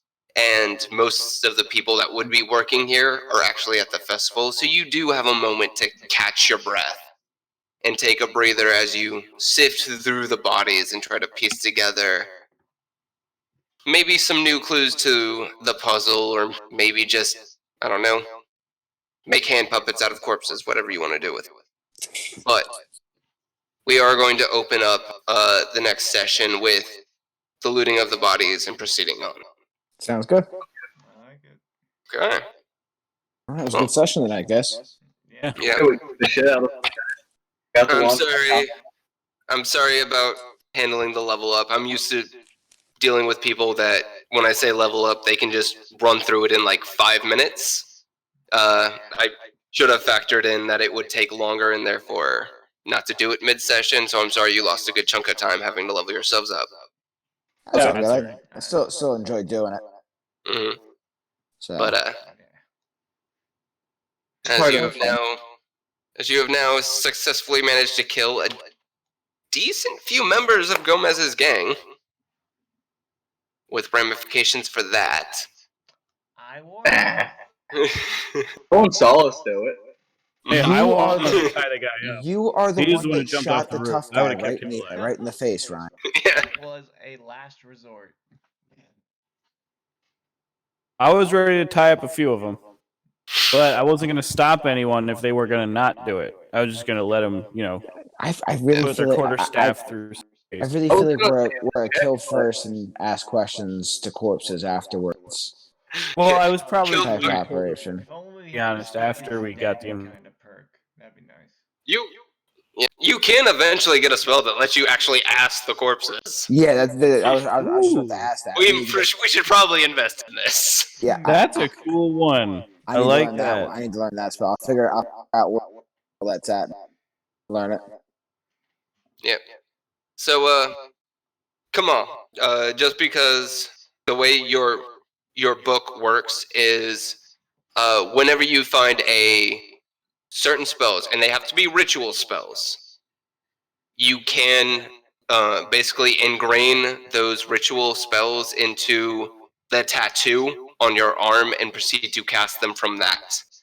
But it will take a little bit of time and a little bit of money to actually add the spells to the Black Grimoire. Gotcha. So, Yo, that's cool. Yeah. So like, spells.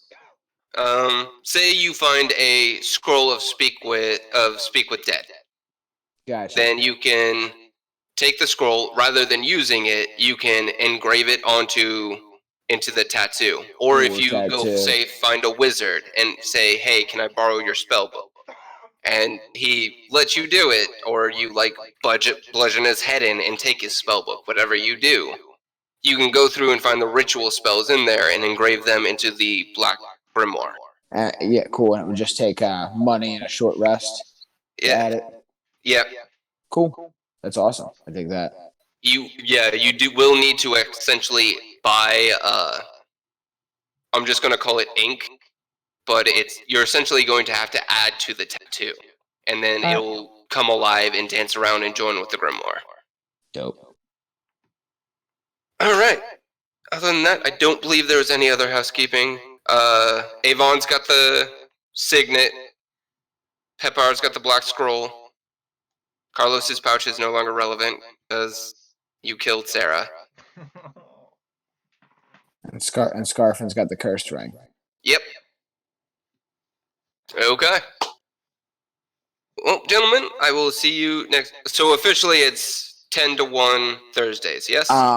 So we're gonna do 10 to 1 next Thursday, and then I think it's probably easier for everybody if I switch my schedule back around and we go back to doing it on Wednesday nights. That way we don't worry about me and Eric both being in the morning, or just be me being in the morning, but it'll be a little bit later. So Okay. should be just next week. We'll have to do it on Thursday because of the holiday. It'd be tough to switch it around, but after that, I should be back to Wednesday nights. Just still be 10 to 1 though. All right. Not a problem. Not Cool. a problem. I just need to know in advance. All right. Yep. Well, thank you all for playing. I will divvy out XP in the interim, and I will not forget to actually tell you what the XP is this time. Sounds good. I mean, I totally didn't do that. I just knew you were going to level up. Yeah. But have a great night. Thanks for playing. Enjoy your day. See you, You man. as well. Take care. Thank you. See you in the morning, Steinbass. I'll see you in the morning, bro. Oh man, you better not Kamehameha me. I'm Kamehamehing everyone at work tomorrow. Well, that makes sense. It's gonna be a theme. Well, hopefully it's not nearly as effective as you wiping out basically half the I'm just gonna half aim the it right roster out of of the bad guys. warehouse. Just kill everyone out of there. We could have done it peacefully. No, there was no peace. There was no peace after after Kamehameha had 3 people off the roof. I know.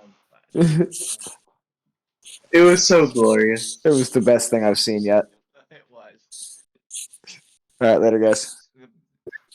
Later. The building fucking should blast. should all still be damaged. The whole town should The whole still be world's damaged. exploded.